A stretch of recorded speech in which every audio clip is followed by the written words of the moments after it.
गुरुर्ब्रह्मा गुरुर्विष्णु गुरुर्देवो महेश्वरः गुरुः साक्षात् परब्रह्म तस्मै श्री गुरवे नमः. నిన్న నేను మామూలుగా ఈ పుస్తకం ముందు కొన్ని నామాలు చదువుకుంటూ వెళ్ళిపోతూ ఉంటాను. వెళ్ళిపోతూ ఒక నామాల గుర్తు దగ్గర ఆగిపోయాను. ఆగిపోయి దాని గురించి మనం ఆ, చెప్పుకున్నాం. ఎవరికైనా జాతకాలలో ఏదైనా ఇబ్బందులు ఉంటే ఈ మంత్రం సజెస్ట్ చేయండి. ఎలా చేయాలి? రోజు ఒకసారి చేసుకుంటే చాలు. ఓం శ్రీ మాత్రే నమః. భవదా వసుధా సృష్టి పాపారణ్య దవానల దౌర్భాగ్యతూల వాతూల జరాద్వాంత జరాద్వాంత రవిప్రభ భాగ్యాబ్ది చంద్రిక భక్త చిత్త కేకి ఘన ఘన రోగ పర్వత దాంబోళి మృత్యుదారి కుటారిక శ్రీ మాత్రే నమః. ఇంతే. ఇది ఒక్కసారి చెప్పుకుంటే రోజుకు ఒక్కసారి ఎవరికైనా జాతకాలలో బాగా ఇబ్బందులు ఉన్నాయి, పెళ్ళిళ్ళు కావట్లేదు, ఉద్యోగాలు రావట్లేదు, తర్వాత వాళ్ళకి ఏదో కష్టాల్లో ఉన్నాయి, ఏదో దాన్ని ఏమంటారు, అప్పుల్లో ఉన్నారు, అప్పుల్లోంచి బయటపడలేకపోతున్నారు, ఇల్లు కట్టుకోవాలనుకుంటున్నారు, కట్టుకోలేకపోతున్నారు, ఏదో అడ్డం వస్తుంది వాళ్ళకి. ఇది ఇది ఇలాంటిది చెప్తే ఆ, వాళ్ళ జాతకాల్లో ఉండే దోషాలు పోతాయని చెప్తున్నారు. తర్వాత మొన్న ఒక క్వశ్చన్ వచ్చింది. ఏమండి, ఫలానా ఇప్పుడు ఈ మంత్రం చేస్తే జాతకాలు తగ్గిపోతాయని అంటున్నారు కదా, మరి మేము సంవత్సరం పాటు చేసామండి, మా జాతకాలు ఏం మారలేదు. లేదు, ఫలానా వ్రతం చేసామండి, ఆ, వ్రతం చేస్తే మీ కష్టాలు తగ్గుతాయని చెప్పారు, ఆ, సంవత్సరం పాటు చేసామండి, ఇంకా తగ్గలేదు. గురువు గారి దగ్గరికి వెళ్తే ఇంకా కర్మ పరిపక్వం అవ్వలేదు అని చెప్తున్నారు. అలాంటి పరిస్థితుల్లో ఏం చెయ్యాలి అని. ఏం చెయ్యాలి అంటే, ఇప్పుడు అర్జునుడు అంతటి వాడికి ఏం చేయాలో తెలియలేదు. ఏంటి అర్జునుడు ఎంత గొప్పవాడు! శివుడిని శివుడి దగ్గర పాశుపతాస్త్రం పొందినవాడు. మేనక లాంటి అందగత్తెని చూసి నువ్వు నాకు సరిపోవు, నువ్వు ఏ జన్మలో నువ్వు నాకు తల్లివో చెల్లివో అన్నంత ఇంద్రియ నిగ్రహం ఉన్నవాడు. ఆ సరకారుడు ఎన్నో అద్భుతమైనవి ఉన్నాయి. అతను కూడా కర్మకు బద్ధుడే. అతనికి కూడా పాత జన్మలు ఇవి తెలియదు. మన మన వయస్సు ఎంతో తెలుసా మీకు? మనందరి వయస్సు 1,85,00,000 సంవత్సరాలు మన వయస్సు. షిరిడి సాయిబాబా ఆ జీవిత చరిత్రలో చూస్తే కోర్టు వాళ్ళు అడుగుతాడు ఏమని, మీ వయస్సు అంతా అంటే కొన్ని లక్షల సంవత్సరాలు అని చెప్తాడు. ఆశ్చర్యపోతారు అందరూ. He is aware, we are not aware. But but పెద్దవాళ్ళు ఏం చెప్తున్నారు? మనిషి యొక్క శరీరం తయారై 1,85,00,000 సంవత్సరాల నుంచి మనము జన్మలెత్తుతూ వస్తున్నాం. అదృష్టం ఏంటంటే ఈ జన్మలో మనకి ఈ విషయాలు తెలుస్తున్నాయి కాబట్టి ఈ జన్మలో మనం ఇంతకుముందు పేరుకుపోయి వచ్చిన కొన్ని కొన్ని మిస్టేక్స్, నేను కర్మలను కూడా చెప్పను. చాలా మంది ఏమంటారు, పాపాలు చేశారు మీరు అనుభవిస్తున్నారు అంటున్నారు. అలా అనుకోవద్దు.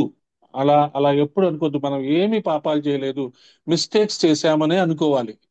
అలా అనుకోవడంలోనే సగం పాపం తీరిపోతుంది, సగం మిస్టేక్స్ క్లియర్ అయిపోతాయి. ముందు మనల్ని మనం ప్రేమించుకోవాలి. ఏదైనా కష్టం రాగానే టక్కని చుట్టుపక్కల వాళ్ళు ఏమంటారు, నువ్వు ఏదో పాపం చేశావు, ఏదో చేసావు. కాదు, నేనేదో తప్పు చేశాను అంతే. పాపం చేయలేదు. మనం పాపాలు చేసే వాళ్ళందరూ ఎవరండి? రావణాసురుడు, ఆ, వాళ్ళు పాపాలు చేసినట్లు లెక్క. ఏది, అందరినీ చంపడాలు, మర్డర్లు చేసేవాళ్ళు, ఈ ఇళ్లలో పడి దొంగతనాలు చేసేవాళ్ళు, వాళ్ళు పాపాలు చేసాం. మనం తప్పులు చేసాం. ఆ తప్పులు ఆ, ఎవరికైనా, శివుడికి కూడా తప్పదు. ఎవరికైనా సరే కర్మ ఫలం అనుభవించవలసిందే. కాకపోతే మీరు మీకు ఒక గురుచరిత్ర పారాయణ ఒకసారి చేస్తే మీకు కష్టం తొలగిపోతుంది అని చెప్పారు, మీకు తొలగలేదు. మీరు 5 సార్లు చేశారు, 6 సార్లు చేశారు, 7 సార్లు చేశారు, అయినా తొలగలేదు. కానీ ఈ టైంలో మీ మనస్సు ఎంత మారిపోతుందో మీరు అర్థం చేసుకోవాలి. ఎంత ఇవాల్వ్ అవుతున్నారో, ఎంత భక్తి ప్రపత్తులు పెరుగుతున్నాయో.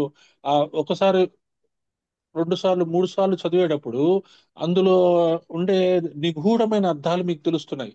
ఎన్నో విషయాల మార్పులు వస్తున్నాయి. ఆ మార్పు రావాలి మనలోకి. ఆ మార్పు కోసమే కొన్ని మనం అనుకున్నవి తీరవు, వెంటనే తీరవు. మన మనసుల్లో ఎంతో మార్పు రావాలి. మనం ఎన్నో రకాలైన ఆలోచనలు వదిలేసుకోవాలి. చిన్నప్పటి నుంచి వాళ్ళు చెప్పినవి వీళ్ళు చెప్పినవి కచరా అంతా బుర్ర మీద పెట్టేసేసుకొని, పిల్లిని చూస్తే అదట, అది చేస్తే ఇదట, వాళ్ళని చూస్తే తప్పుట, వీళ్ళని చూస్తే తప్పుట, ఇదంతా పెట్టుకొని ఉన్నాం. అలాంటివి ఏమీ ఉండవు. ఒక పద్ధతి ఉంటుంది, పూజకు ఒక పద్ధతి ఉంటుంది, స్నానం చేసి కూర్చోండి అంతే. అలా అని ఆ ఇదంటే బాత్రూమ్కి వెళ్ళి వచ్చిన తర్వాత చేసుకుంటే మనకే ఇబ్బందిగా ఉంటుంది కదా. Logic, pure logic. సో కర్మలు చేసినందువల్ల, పూజలు చేసినందువల్ల మన కోరికలు తీరలేదు అనే పాయింట్ని మీరు చేసుకుంటూ ఉంటే ఖచ్చితంగా ఆ కోరిక తీరుతుంది. అప్పుడు తీరిన కోరిక వల్ల మీకు వచ్చే ఆనందం చాలా అద్భుతంగా ఉంటుంది. అది జన్మ జన్మలకి ఆ, మళ్ళీ ఆ ప్రాబ్లం రాకుండా ఉంటుంది. ఇన్స్టెంట్ గా కోరిక తీరిపోయింది అనుకోండి, అది చిన్న ప్రాబ్లము. కొంచెం డిలే అయింది అనుకోండి, ఆ డిలే అయినప్పుడు దానివల్ల రాబోయే జన్మలకు కూడా ఆ ప్రాబ్లం రాకుండా ఉండేటట్టుగా సెట్ అవుతుంది అనమాట. గురువులు సెట్ చేస్తారు. అది అర్థం చేసుకోండి. నా విషయంలో నేను ఒక ఎగ్జాంపుల్ చెప్తాను. నేను మహారాష్ట్రలో ఉద్యోగం చేసేవాడిని. ఆంధ్ర ట్రాన్స్ఫర్ చేసుకోవాలని అనుకున్నాను. గురువు ఉన్నాడు, భక్తి ఉన్నది, తల్లిదండ్రులు ఉన్నారు.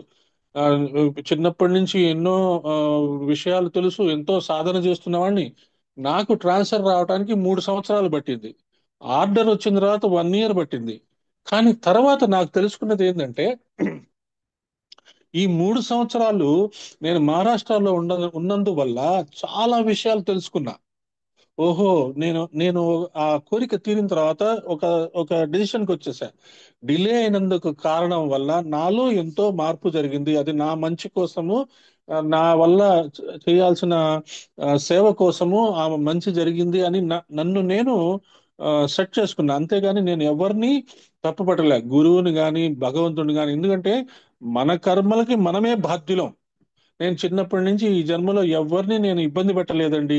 ఒక్కళ్ళని ఒక మాట లేదండి, ఎవరిని ఒక మాట లేదండి. అయినా నాకు ఎందుకు కష్టాలు వస్తున్నాయండి అంటే, మరి పునర్జన్మ, కర్మ, కర్మ, ఆ, మన కార్మిక్ లైఫ్స్ మనవి. మనవి కర్మ విజ్ఞానము, మన కర్మయోగము. కొన్ని జన్మల కర్మల్ని క్యారీ చేసుకుంటూ వస్తున్నాం. హైందవ జీవితంలో పునర్జన్మను, కర్మయోగము చాలా ఇంపార్టెంట్. ఇవి నమ్మిన వాడే హిందువు, ఇవి నమ్మని వాడు హిందువు కాదు, బ్రాహ్మడు కాదు. క్రిస్టియన్స్, ముస్లిమ్స్ కూడా నమ్ముతున్నారు ఈ మధ్య. నమ్మిన వాళ్ళు హిందువులైనట్టే. పునర్జన్మ, కర్మయోగం నమ్మిన వాడే హిందువు.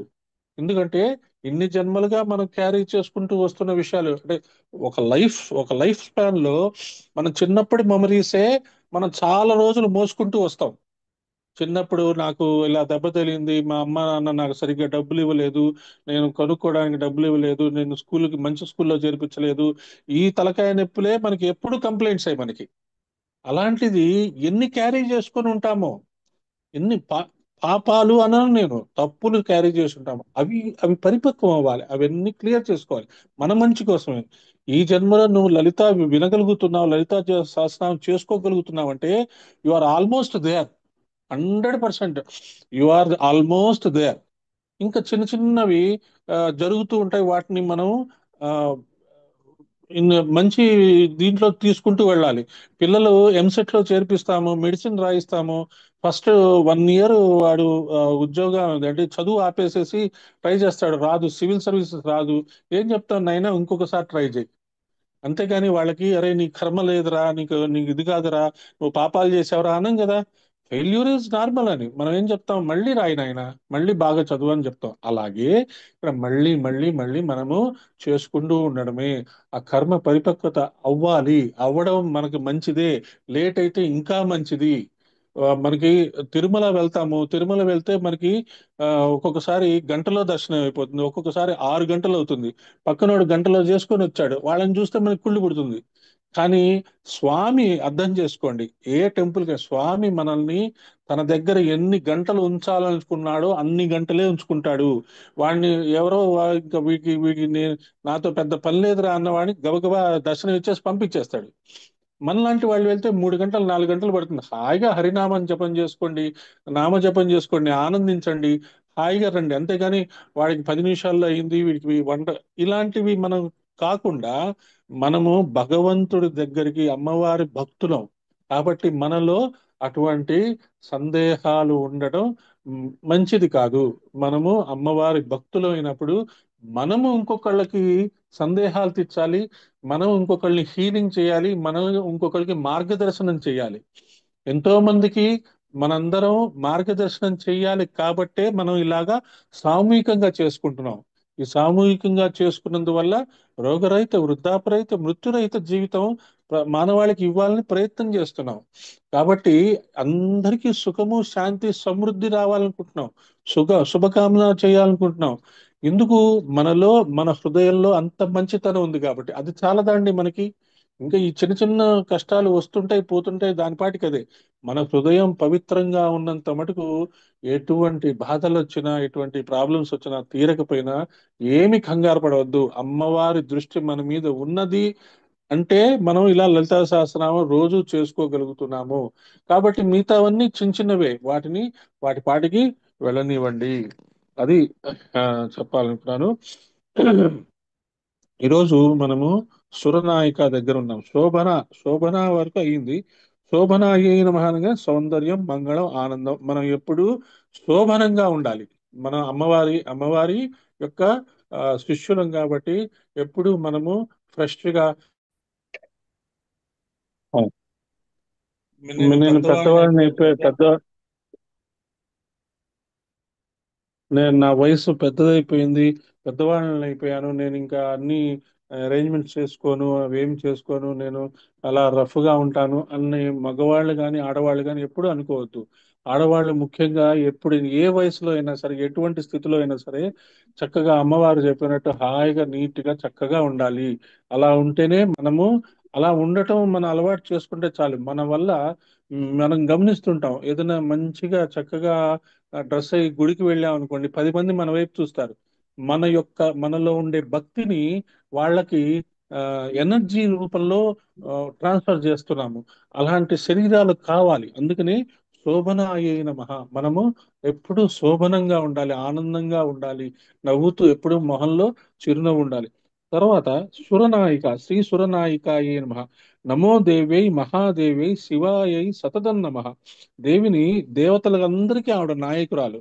దేవతలకి ఏ ప్రాబ్లం వచ్చినా, విష్ణువుకి ప్రాబ్లం వచ్చినా, బ్రహ్మకి ప్రాబ్లం వచ్చినా, శివుడికి ప్రాబ్లం వచ్చినా, వెంటనే పరిగెత్తేది ఎక్కడికండి?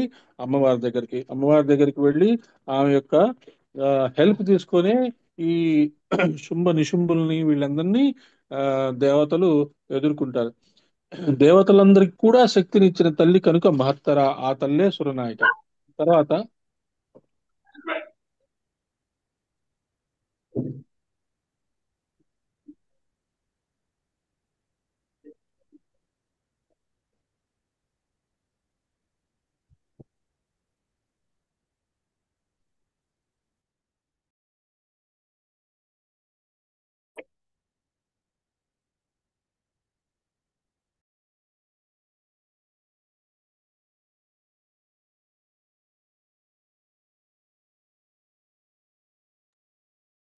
ఉమ్,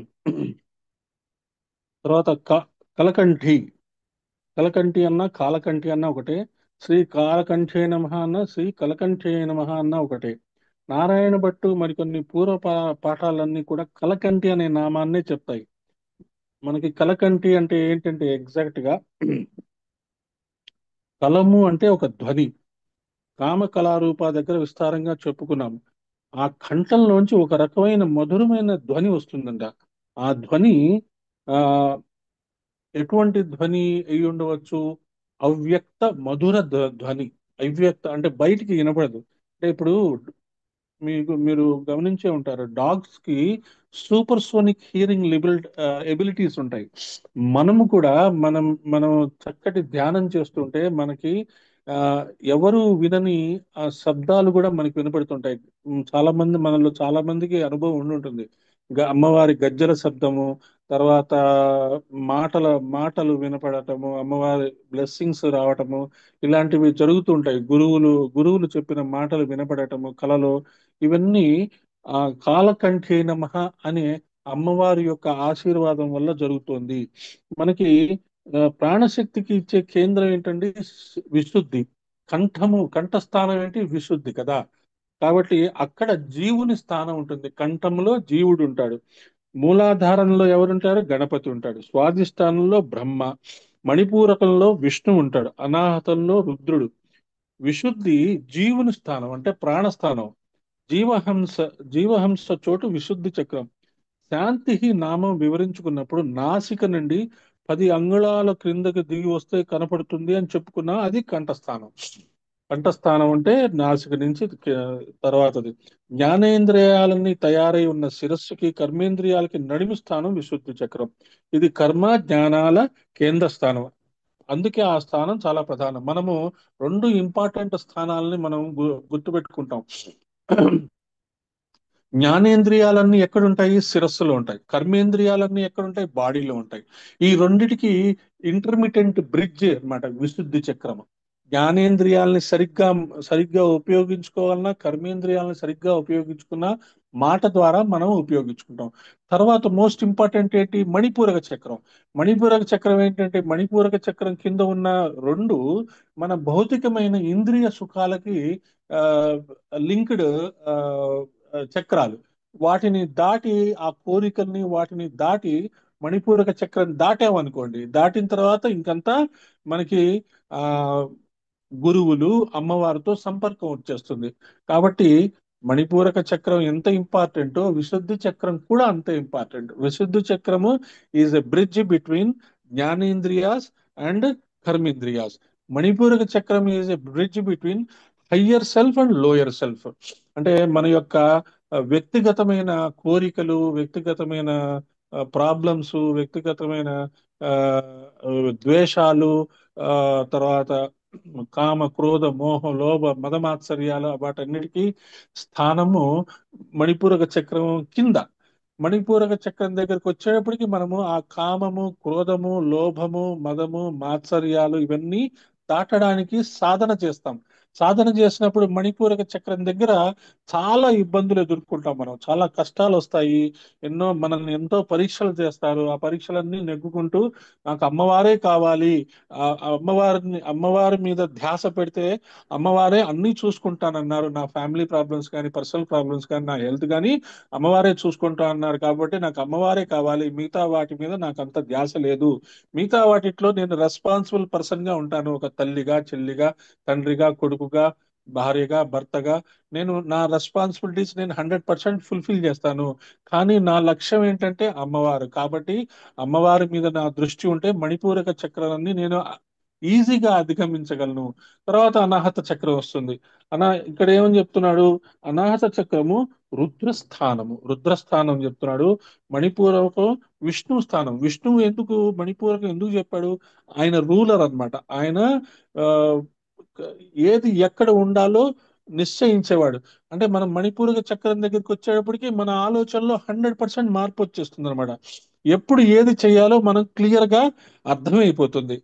ఏ- ఇప్పుడు మనం మన కోరికల్ని కంట్రోల్ చేసుకునే శక్తి వస్తుంది. అంటే పిల్లల కోసం మనం ఎన్నో త్యాగాలు చేస్తాము. కానీ మన యొక్క ఆధ్యాత్మిక ఉన్నతి కోసం కూడా మనం త్యాగాలు చేయాల్సి వస్తుంది.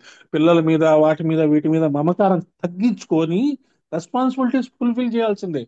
మమకారాలు తగ్గించుకొని అమ్మవారి మీద కనుక కాన్సన్ట్రేట్ చేస్తే అప్పుడు విష్ణువు మనతో ఉంటాడు. ధనుర్మాసం జరుగుతుంది కాబట్టి విష్ణువు మనతో ఉంటాడు. ఆ తర్వాత రుద్రుడు మన ఆలోచనలకి రూపం రూపం ఇస్తాడనమాట. అప్పుడు ఏమవుతుంది? ఈ విశుద్ధి జీవుడు ఆ యాక్టివ్ అయిపోయి ఆజ్ఞా చక్రంలో ఉండే గురువుని కలుస్తాడు. అప్పుడు ఇక్కడ జీవుడు అంటే మనము, అంటే మన యొక్క ఆత్మ కొన్ని జన్మలుగా మన ఆత్మ అందరిది, ఎవరిది వాళ్ళ ఆత్మ ఒకటే. ఈ శరీరం మారుతూ ఉంది. ఈ శరీరము ఏం చేస్తుంది? కర్మలను తీసుకుంటూ వస్తుంది. ఈ ఆత్మస్థానం తెలుసుకున్న తర్వాత ఆజ్ఞా చక్రంలో ఉన్న గురువుని కలిసి, ఇద్దరు కలిసి అమ్మవారు సహస్రారంలో ఉన్న అమ్మవారి దగ్గరికి వెళ్ళిపోవాలి. ఈ సహస్రారంలో అమృత ధార ఉంటుంది, అమృత వర్షం ఉంటుంది, సోమవర్షం ఉంటుంది. ఆ కాబట్టి అలా మనం అర్థం చేసుకోవాలి. అందుకే మన విశుద్ధి చక్రము చాలా ఇంపార్టెంట్. మనం ఎప్పుడు చెప్పుకుంటుంటాం కదా, మంచి ఆహారం తినాలి, మంచి మాటలు మాట్లాడాలి, మంచి విషయాలే మనం తెలుసుకోవాలి, కన్స్ట్రక్టివ్ గా మాట్లాడాలి. ఎప్పుడైనా ఏదైనా ఆ, సందర్భం వల్ల, లేకపోతే పిల్లల్ని మనం తిడతాం. పిల్లల్ని మనం తిడతాము. ఎవరైనా ఎవరైనా తప్పు చేస్తే వాళ్ళకి ఆ, చెప్ప వాళ్ళకి నువ్వు తప్పు చేసావురా అని నా మామూలు, ఒరే నాయన నువ్వు తప్పు చేసావురా నాయన అంటే వినడు. వాడికి గట్టిగా ఆ, వాళ్ళకి ఎటువంటి మాటల్లో చెప్పాలి అటువంటి మాటల్లోనే చెప్పాలి. అప్పుడు ఏమవుతుంది, వాళ్ళు వింటారు వినలేదు. కానీ మన మాట వేస్ట్ అవ్వకుండా మనకి మనం ఒక గాయత్రి మాల మంత్ర జపం చేసుకుంటే మన వల్ల వచ్చిన నెగటివిటీ పోతుందన్నమాట. వాళ్ళు ఆ విషయం అర్థం చేసుకుంటారు. శ్రీహర్షుడు అమ్మవారిని ధ్యానం చేసి సూచిస్తున్నప్పుడు ఆ కంఠాన్ని వర్ణిస్తూ చాలా గొప్ప భావన చేశాడు. ఆ ఆ భావాన్ని శ్రీనాథ మహాకవి కూడా ఏం తక్కువ లేకుండా వర్ణించాడు. జయ జయ జనయత్రి కళ్యాణ సందాత్రి గాంధర్వ విద్య కళా కంఠనాళం త్రివేది వళీం సార సాహిత్య నిర్వర్తిత ప్రోల్ల సదృక్ తరంగాం అనేక అభిచార క్రియా హోమ ధూమావళిం అని శారదాదేవి రూపాన్ని వర్ణించారట.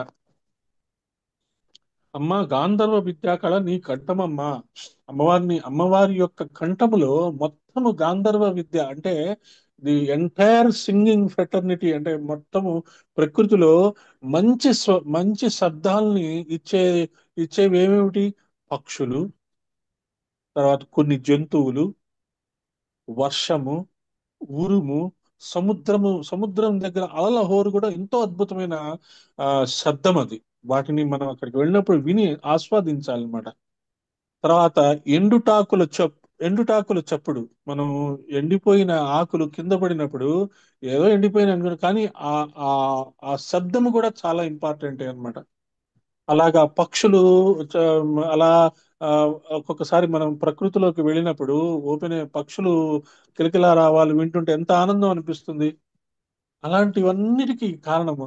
తర్వాత కోయిల గానం గాని, తర్వాత ఎవరైనా మంచి వాళ్ళ పాటలు పాడితే గాని, పల్లె గ్రామాల్లో పాడిన పాటలు మనకి చాలా ఆనందంగా అనిపిస్తాయి, చక్కగా అనిపిస్తాయి.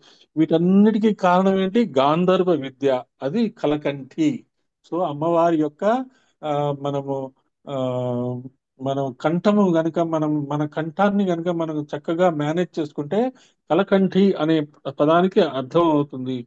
ఓంకారము ఓంకారము చెప్పిన ఆ ఆ, రామ్ బీజాక్షరం చెప్పిన, లేదు మన గాయత్రి మంత్రం చెప్పిన, ఎక్కువగా మనం స్ట్రెస్ చేసేది ఏంటి? కంఠము, నాలిక, పెదాలు. ఇవన్నీ మనకి అమ్మవారి యొక్క లలితా సహస్రనామం చేసుకోవడానికి తయారు చేయబడిన ఆ అద్భుతమైన విషయాలు మనం శరీరంలో. నీ కంఠమంతా సంగీత విద్య చెప్పడం కోసం సంగీతంలో ఉన్న షడ్జమ, మధ్యమ, గాంధార గ్రామములను సంకేతిస్తున్నాయి. పరమేశ్వరుడు కట్టిన మంగళసూత్రం కంఠం నుండి కిందకు వేలాడుతుంది. ఆ కట్టిన మంగళసూత్రంలో తొమ్మిది చొప్పున మూడు పేటలు వేసి కట్టారని, ఆ మూడు సంఖ్య చెప్పడం కోసం అక్కడ మూడు గీతలు కనపడుతున్నాయా అని కూడా వర్ణించారు. అమ్మవారి యొక్క కంఠం మీద మూడు గీతలు కనపడతాయట. అది శంకర చేసిన రమ్యమైన భావన. కలకంటి అన్నప్పుడు ఇవన్నీ భావన తెలుసుకోవాల్సిందే. అయ్యవారికి మూడు గీతలు ఎక్కడ ఉంటాయి? నుదురు మీద ఉంటాయి. అమ్మవారికి మెడ మీద ఉంటాయట. ఆ మంగళసూత్రం వల్ల అక్కడ మూడు గీతలు పడ్డాయా తల్లి అని శంకరాచార్యులు వారు చెప్తారట. కాబట్టి కాలకంఠి అన్న ఇంకొక అర్థం ఏం చెప్తున్నారు? శివుడు నల్లని కంఠంతో ఉన్నాడు కనుక ఆయనకి నీలకంఠుడు, కాలకంఠుడు అని పేరు వచ్చింది. అమ్మవారు కూడా కాలకంఠి అయింది. శివునికి అభిన్నురాలు అమ్మవారు అని దీని అర్థం. శివుడన్నా అమ్మవారన్నా ఒకటే కాబట్టి అలా అనుకోవచ్చు.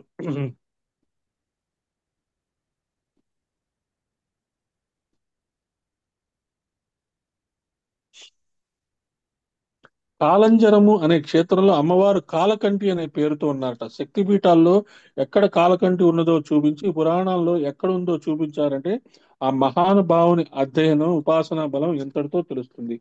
తర్వాత కాంతిమతి, శ్రీ కాంతిమతి అయిన అన్ని కాంతుల సమాహార రూపం అని అర్థం చేసుకోవాలి. అంతేకాదు, ఇక్కడ కాంతి అనే శబ్దానికి ఇచ్ఛాశక్తి స్వరూపిణి అనే అర్థం. మనకి కాంతి ఇచ్చేది ఎవరు? సూర్యుడు చంద్రుడు ఎక్కడున్నారు? అమ్మవారి రెండు కళ్ళే. అమ్మవారి కుడి కన్ను సూర్యుడు, ఎడం కన్ను చంద్రుడు. కాబట్టి సూర్యుడు చంద్రుడు ఎప్పుడు? అగ్ని. అగ్ని మర్చిపోయాం. అగ్ని ఏంటండి? అమ్మవారి యొక్క మూడవ కన్ను. కాబట్టి ఎప్పుడు సూర్యుడిని చూసినా, ఎప్పుడు చంద్రుని చూసినా, ఎప్పుడు అగ్నిని చూసినా, ఈవెన్ మీరు ఇంట్లో దీపం పెట్టేటప్పుడు కూడా ఆ దీపాన్ని చూసినప్పుడు ఇది అమ్మవారి మూడవ నేత్రముని నేను చూస్తున్నాను అని గనుక మీరు తలుచుకోగలిగితే కాంతిమతి అనే పదానికి మీకు అర్థం తెలుస్తుంది. మొత్తము ప్రపంచం మొత్తానికి కాంతి ఇచ్చేది ఆవిడే. క్షోభిణి, శ్రీ క్షోభిణి అయిన మా పరమాత్మ యొక్క సంకల్ప శక్తి చేత ప్రకృతిలో పరిణామం ఏర్పడింది. ఆ మొదటి పరిణామాన్ని క్షోభ అంటారు. ఒక కొలంలో రాయి విసిరితే మొట్టమొదటి స్పందన, తర్వాత తరంగాల రూపంలో బహురూపాలు వ్యక్తమవుతాయి. పరమాత్మ యందు ముందుగా ఉన్న ఆయన శక్తి చేతనే అహం అనే స్పందన వచ్చింది. ఈ అహం అనే స్పందతో ముందు ప్రథమ క్షోభ ఏర్పడింది. ఈ క్షోభే స్పందన శక్తి. ప్రథమ క్షోభ నుండి ప్రపంచం అనే క్షోభ ఏర్పడింది. కనుక ప్రథమ క్షోభ అనగానే మనకేమనిపిస్తుంది అంటే అదేదో ఇబ్బంది, అబ్బా ఈ పిల్లల క్షోభ భరించలేకపోతున్నాము, ఈ పక్కింటి ఆవిడ క్షోభ భరించలేకపోతున్నాం, ఈ పక్కింటి ఆయన క్షోభ భరించలేకపోతున్నాం, మా మా కొలీగ్స్ పక్కనే ఉండి నసబెడుతుంటాడు, వాడి క్షోభ భరించలేకపోతున్నాం అని మనం జనరల్ గా వాడేస్తున్నాం. కానీ క్షోభ అనేది ప్రకృతిలో సృష్టి మొదట్లో జరిగిన పదానికి అర్థంలాగా చెప్తున్నారు. ముందు స్పందన జరుగుతుందట. ముందు అసలు సృష్టిలో పరమాత్మ అలా నిద్రపోతూ ఉంటాడు, విష్ణువులాగా. విష్ణువుని ఎలా చూపించారో అలా నిద్రపోతుంటాడు. ఆ అమ్మవారు పైనుంచి ఒక్క ఒక్క శ్వాస వదులుతుందట. ఒక్క శ్వాస వదిలితే ఆ ఆ ఆ సృష్టికి హిరణ్య గర్భం అంటే ఎగ్ షేపులో, గోల్డెన్ ఎగ్ షేపులో ఈ ప్రపంచం ఉంటుంది. అమ్మవారి పైనుంచి ఒకసారి శ్వాస వదిలితే ఆ గోల్డెన్ ఎగ్ బ్రేక్ అవుతుంది అనమాట. అక్కడ అప్పుడు అందులోంచి విష్ణువు నాభిలోంచి బ్రహ్మ, ఆ తర్వాత అటు చూసేటప్పటికి శివుడు ఆల్రెడీ అక్కడే ఉంటాడు. వీళ్ళు ముగ్గురు కలిసి సృష్టి మొదలు పెడతారు. కాబట్టి మొట్టమొదట ఆ ఈ ఈ- ఎప్పుడైతే ఈ హిరణ్య గర్భము అనే స్థితి వచ్చిందో దాన్ని క్షోభ అంటారు. ఆ క్షోభిణి అంటే ఇచ్ఛాశక్తి. ఇక్కడ ఆ క్షోభే స్పందన శక్తి. ఆ ప్రథమ క్షోభ నుండి ప్రపంచం అనే క్షోభ ఏర్పడింది అని చెప్తున్నారు. ప్రకృతిం పురుషం చైవ ప్రవిశ్యాత్మేచ్ఛయా హరి క్షోభయామాస భగవాన్ సర్గకాలే విపాశ్రిత అని విష్ణు పురాణం చెప్తుంది. విష్ణువు ఈ జగత్తుని నిర్మాణం చేయదలిచి తన శక్తిని ప్రకృతి యందు ప్రవేశింపజేసినప్పుడు ప్రకృతిలో కలవరపాటు ఏర్పడింది. ఆ విధంగా క్షోభయామాస భగవాన్. దీన్నే క్షుభిత క్షోభ అని చెప్తారు. అంటే ఒక నిశ్చలమైన సరస్సు ఉంది, ఒక పాండ్ ఉంది, ఒక చెరువు ఉంది. ఆ చెరువు మనం కదిలించకపోతే అలాగే ఉంటుంది. ఒక రాయి వేసామనుకోండి, అలా రౌండ్స్ గా వివిధమైన రూపాలు ఏర్పడతాయి. అలాగే సృష్టి ముందు మొత్తము అలా ఉంటే అమ్మవారి యొక్క సంకల్ప శక్తితో అది యాక్టివేట్ అవుతుంది. ఆ యాక్టివేట్ అవ్వడమే క్షోభ. సూక్ష్మ రూపిణి, శ్రీ సూక్ష్మ రూపిణి అని సూక్ష్మం అంటే ఇంద్రియాలతో గ్రహించలేనిది. మనము మంత్ర జపం చేస్తూ చేస్తూ చేస్తూ అమ్మవారి యొక్క పూజ చేస్తూ లలితా సహస్రనామం చేస్తూ చేస్తూ ఉంటే మనం కూడా సూక్ష్మీకరణ చెందుతాము. ఆటం బాంబు ఎలా తయారు చేస్తారండి? ఎంతో సూక్ష్మీకరణ చేసి అణువుని సగం చేసి దాన్ని సగం చేస్తే అప్పుడు ఆ, వేరే ప్రోటాన్ను, వాళ్ళ ఒక ఎక్స్పెరిమెంట్ ఉంటుంది, రెండు కణాలతో దాన్ని కొల్లైడ్ చేస్తారు. కొల్లైడ్ చేస్తే అప్పుడు శక్తి ఉద్భవిస్తుంది. ఆ ఉద్భవించిన శక్తిని వాళ్ళు జాగ్రత్త పరిచి ఆ తర్వాత దాన్ని ఆటం బాంబ్ అని చెప్పి చేస్తారు. అలాగే మనలో కూడా మనం మంత్ర జపం చేసేటప్పుడు, ధ్యానం చేసేటప్పుడు, సాధన చేసేటప్పుడు ఎంతో శక్తి మనలో జనరేట్ అవుతూ ఉంటుంది. ఆ జనరేట్ అయిన శక్తిని మనము సన్మార్గము వైపు ప్రేరేపింపుగాక, అంటే సూర్యుడి యొక్క శక్తితో మనల్ని మన సాధనలో ముందుకెళ్ళాలి. ముందుకు వెళ్తున్న కొద్దీ ఎన్నో రకాలైన అనుభవాలు వస్తుంటాయి. శరీరం వైబ్రేషన్స్ వస్తున్నట్టు అనిపిస్తుంటుంది. ఎక్కడో కదలిక వచ్చినట్టు అనిపిస్తుంది. చేతులు నంబైపోతాయి. ఒక్కొక్కసారి నిద్ర వచ్చేస్తుంది. ఒక్కొక్కసారి కళ్ళల్లో ఏవో దేవుళ్ళు దేవతలు కనబడతారు. ఒక్కొక్కసారి అద్భుతమైన స్మెల్స్ తెలుస్తాయి. ఎక్కడెక్కడి నుంచో, ఎక్కడో దూరంగా ఉండే శబ్దాలు కూడా వినపడుతుంటాయి. అమ్మవారి గజ్జల శబ్దం వినపడుతుంది. అయ్యవారి శివుడు శివుడి యొక్క ఢమరుకం వినపడుతుంది. విష్ణు కృష్ణుడి యొక్క ఫ్లూట్ నాదం వినపడుతుంది. ఆవులు యొక్క ఆ ఆవులు మాట్లాడుతున్నట్టు అనిపిస్తుంది. కుక్కల్ని చూస్తే కుక్క మన వైపు ఇలాగా చూస్తుంది. ఆవులు మన వైపు చూస్తూ ఉంటాయి. చిన్న చిన్న పిల్లలు, ఊహ తెలియని పిల్లలు కూడా మనం వాళ్ళ దగ్గర దగ్గరికి వెళ్తే మన వైపు అలా చూస్తుంటారు కళ్ళల్లో కళ్ళు పెట్టి. ఇవన్నీ సాధనలో వచ్చే అద్భుతమైన విషయాలు. వాటిని ఆహా, ఓకే, ఇలా అనిపించిందా, నాకు వైబ్రేషన్స్ శక్తి అనిపించిందా, హ్యాపీ, సో నేను సాధనలో బానే ఉన్నాను అని. దీని తర్వాత ఏంటి, ఇంకా ఏం తెలుసుకోవాలి, ఎన్నో అష్టసిద్ధి నవనిధికే దాత అసవర దీన జానకి మాత అని ఆ హనుమాన్ చాలీసా చెప్పారు. గాయత్రి చాలీసాలో కూడా ఉన్నారు. ఆ అష్టసిద్ధులు నవనిధులు కూడా మన శరీరంలోనే ఉన్నాయి.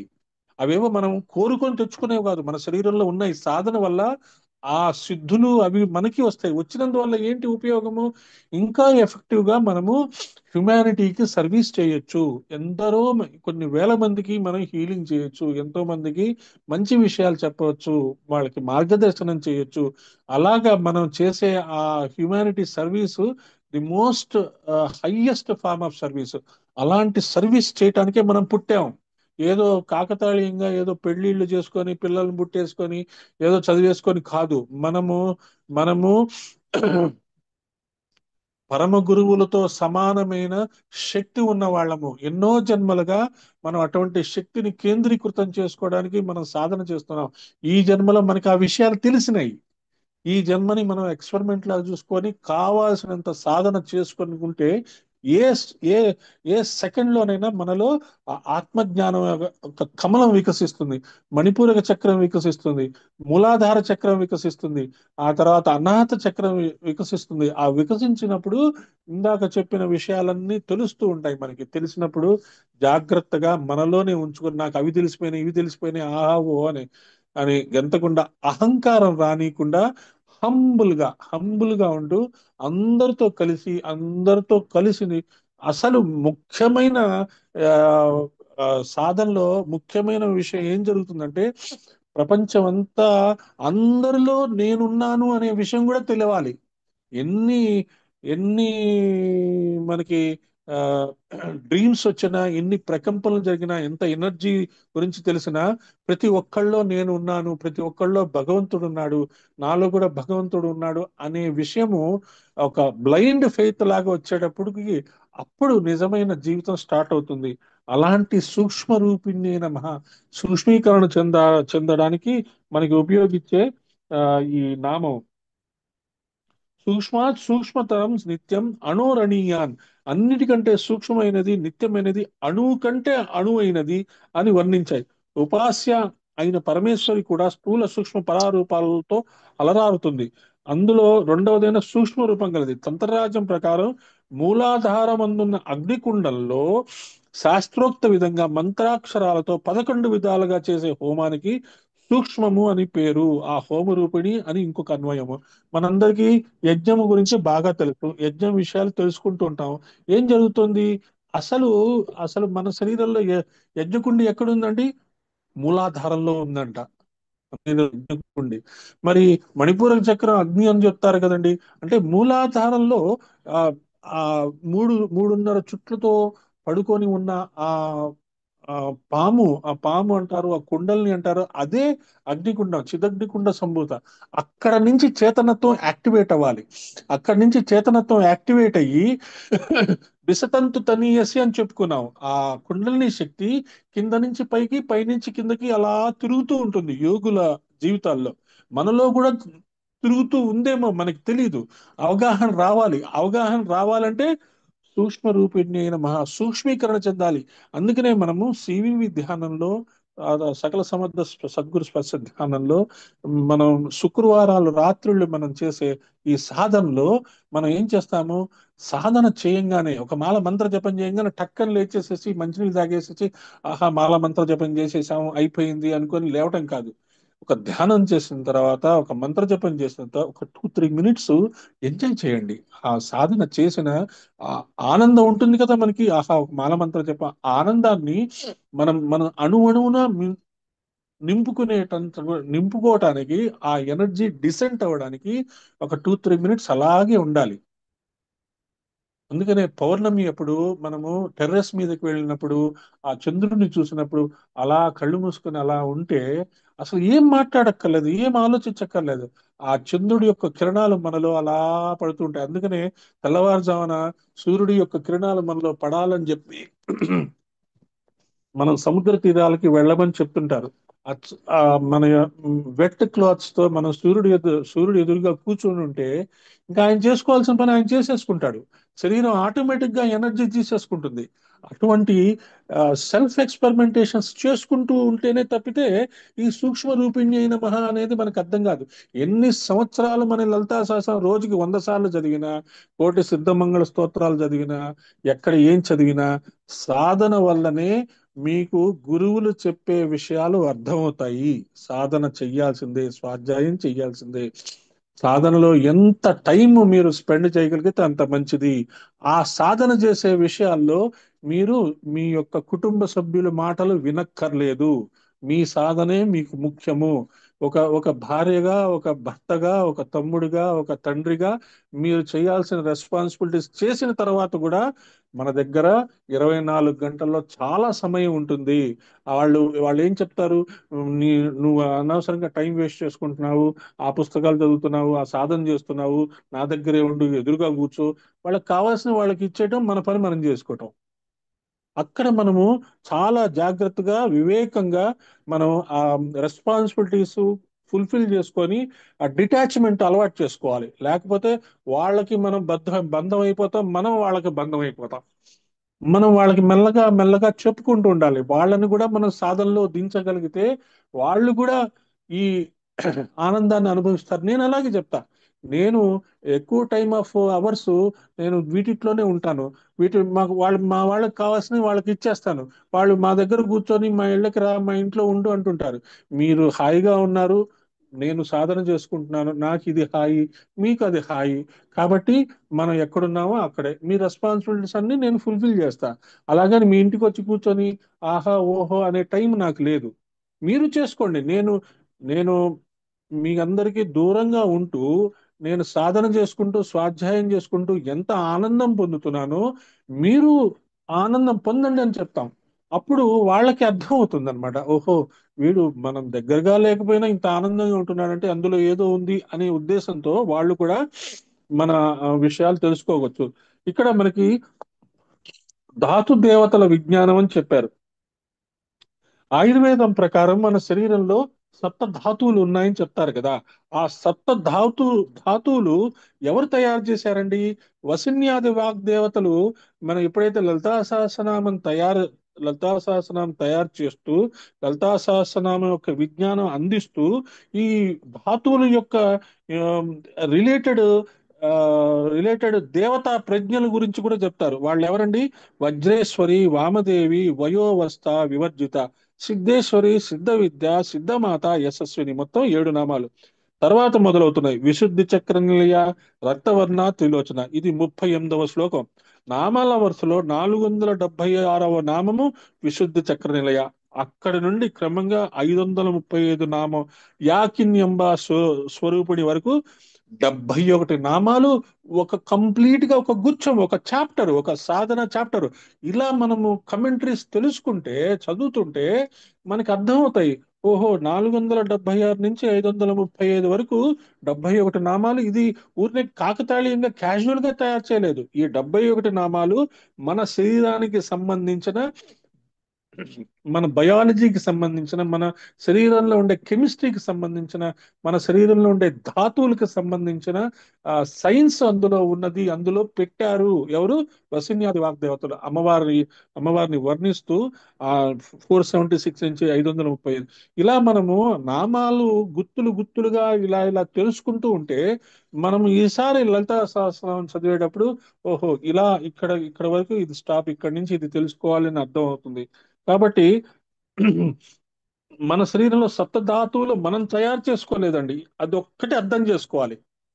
మన శరీర నిర్మాణము మన కర్మల్ని మనం క్రియేట్ చేసుకుంటాము. మన కర్మలు క్లీన్ అవ్వటానికి మనము ఆ, మంచి కార్యక్రమాలు చేస్తాము. గోసేవ చేస్తాము, దానాలు ఇస్తాము, ఆ, చదువు రాని వాళ్ళకి చదువు చెప్పిస్తాము, డబ్బు లేని వాళ్ళకి డబ్బులు ఇస్తాము. అది వేరు. కానీ శరీర నిర్మాణం మనం చేసుకోవాలి. శరీర నిర్మాణము ఎవరు చేశారు? అమ్మవారు. మన యొక్క పితృదేవతలు, ఆ, అగ్ని శ్వాత్తులు, అగ్ని చేతాన్సు వాళ్ళు ఈ శరీరాన్ని ఇలా తయారు చేశారట. ఎందుకంటే మన శరీరాన్ని ఒక మోడల్ శరీరం లాగా తయారు చేసి ప్రజెంట్ చేయాలి. భగవంతుడికి మనం ఎలాగైతే ఒక మంచి పూలు మాల తయారు చేసి భగవంతుడికి ఎలాగైతే ప్రజెంట్ చేస్తామో, మన యొక్క ఈ 750 కోట్ల మంది ఉన్నారు ఇప్పుడు ప్రపంచంలో. ఈ 750 కోట్ల మంది యొక్క శరీరాలు ఒక చక్కగా భగవంతుని యొక్క స్వరూపంగా తయారు చేయడానికి వాళ్ళు, ఈ పితృదేవతలు కంకణం కట్టుకున్నారు. వాళ్ళు తయారు చేసిన శరీరమే మనది. మనలో ఉండే సప్తధాతువులు. వాళ్ళు ఇప్పుడు మంచి ఒక బ్రహ్మాండమైన స్మార్ట్ ఫోన్ మన తల్లిదండ్రులు మనకి ఇచ్చారు, ఐఫోన్ ఇచ్చారు, 1,00,000 రూపాయలు ఖర్చు పెట్టి. దాన్ని సరిగ్గా ఉపయోగించుకోవడం బాధ్యత ఎవరిది? మనదే. దాన్ని సరిగ్గా ఉపయోగించుకోలేదనుకోండి, ఐఫోన్లో అదెందుకు పెట్టారు, ఇదెందుకు పెట్టారు అని క్వశ్చన్ చేయం కదా. ఆహా, ఐఫోన్ వచ్చిందని. మన శరీరం కూడా అటువంటి అద్భుతమైన, the most costliest body you are having. ఈ రోజు డయాలసిస్ ప్రాబ్లం వస్తే రోజుకి 5,000 ఖర్చు పెట్టాలి. అంటే your kidneys are saving 5,000 rupees a day. అది ఎప్పుడైనా అర్థం చేసుకున్నారా? లివర్ ప్రాబ్లం అయితే రోజుకి 15,000, 20,000 ట్రీట్మెంట్ ఉంటుంది. హార్ట్ ప్రాబ్లం అయితే రోజుకి 50,000 ట్రీట్మెంట్ ఉంటుంది. ఈ రోజు మీ హార్ట్ సరిగ్గా ఫంక్షన్ చేస్తుంది అంటే ఖచ్చితంగా మీరు మంచి ఆహారం తీసుకుంటున్నారు, శరీరానికి తగిన వ్యాయామం ఇస్తున్నారు, తగిన ఎక్సర్సైజెస్ ఇస్తున్నారు. So you are saving 50,000 rupees a day. ఇలా మన శరీరంలో ఉండే భాగాల్ని మనము ఎప్పుడైతే మనం అమ్మవారి యొక్క స్వరూపంగా, ఈ శరీరం నాది కాదు, నా గురువుది, నా గురువు నాకు ఈ శరీరం ఇచ్చాడు, అమ్మవారు నాకు ఈ శరీరం ఇచ్చాడు అని మనం మనల్ని మనం బయటికి తెచ్చేసుకొని ఈ శరీరాన్ని జాగ్రత్తగా కాపాడుకుంటే ఈ నామాలన్నీ మనకి అవగతం అవుతాయి. అమ్మవారు తనంతట తాము మనకి ఆ ప్రత్యక్షం అవుతారు. మనకి విషయాలు చెప్తారు. అది మనం అర్థం చేసుకోవాలి. ఉదాహరణకి విశుద్ధ చక్ర నిలయ దగ్గర ఉన్న శక్తి పేరు డాకినీశ్వరి. ఆ డాకినీశ్వరికి మరో పేరు వజ్రేశ్వరి. అనాహత దగ్గరికి వచ్చేటప్పటికి వామదేవి. అక్కడికక్కడ అనుబంధం. అది పఠించేటప్పుడు విశుద్ధ చక్రానికి ముందు వజ్రేశ్వరితో ప్రారంభించాలి. యాకిన్యంబ స్వరూపిణితో పూర్తి చేయకూడదు. యాకిన్యంబ స్వరూపిణి తర్వాత స్వాహ, స్వద, మతిర్మేద, శృతి, స్మృతి, అనుత్తమ నామాల దగ్గర మళ్ళీ ఇంకొక సంబంధం ఉందిట. కనుక అక్కడితో పూర్తి చేయాలి. అంటే 98వ శ్లోకం నుంచి 110వ శ్లోకం వరకు చదువుకోవాలి. దానికి ముందున్న వజ్రేశ్వరి, వామదేవి కూడా కలిపి చదువుకోవాలి. 97వ శ్లోకం నుండి పఠించి ఇది పారాయణం చేస్తే దీనికి ఒక ఫలితం. అంతేకాదు, మనకి ఏదైనా ఒక రోగం వస్తే ఆ రోగం ఏ ధాతు లోపం వల్ల వచ్చిందో తెలుసుకొని ఆ నామాల గుర్తు బయటికి తేవాలి. ఒక్కొక్క నామాల గుర్తులో ఒక్కొక్క ధాతు దేవత ఉంటుంది. అలాగే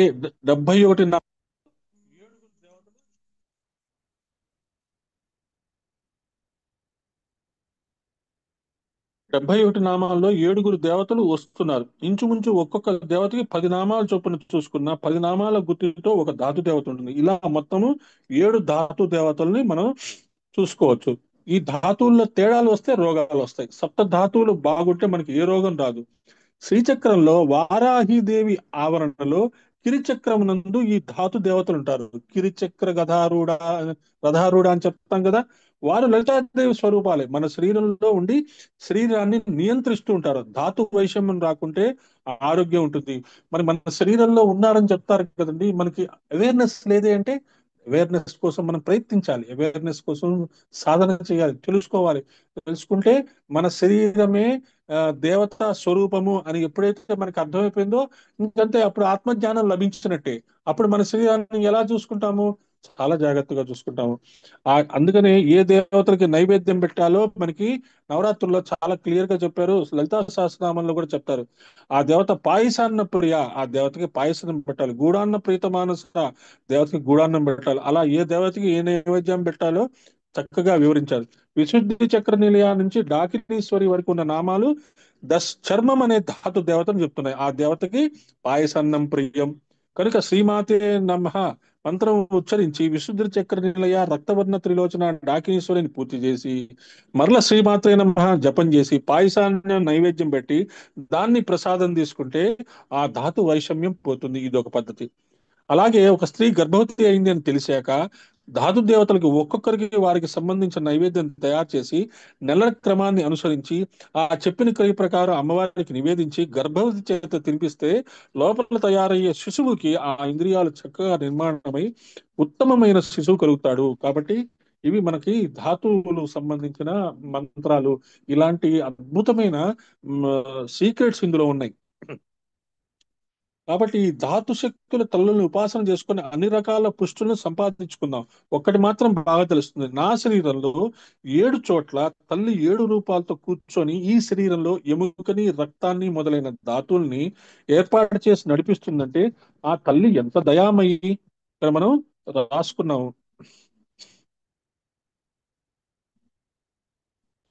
రసధాతు, మనలో రసధాతు అని ఒక ధాతు ఉంటుంది, అది ప్లాస్మా ఆర్ ఫ్లూయిడ్.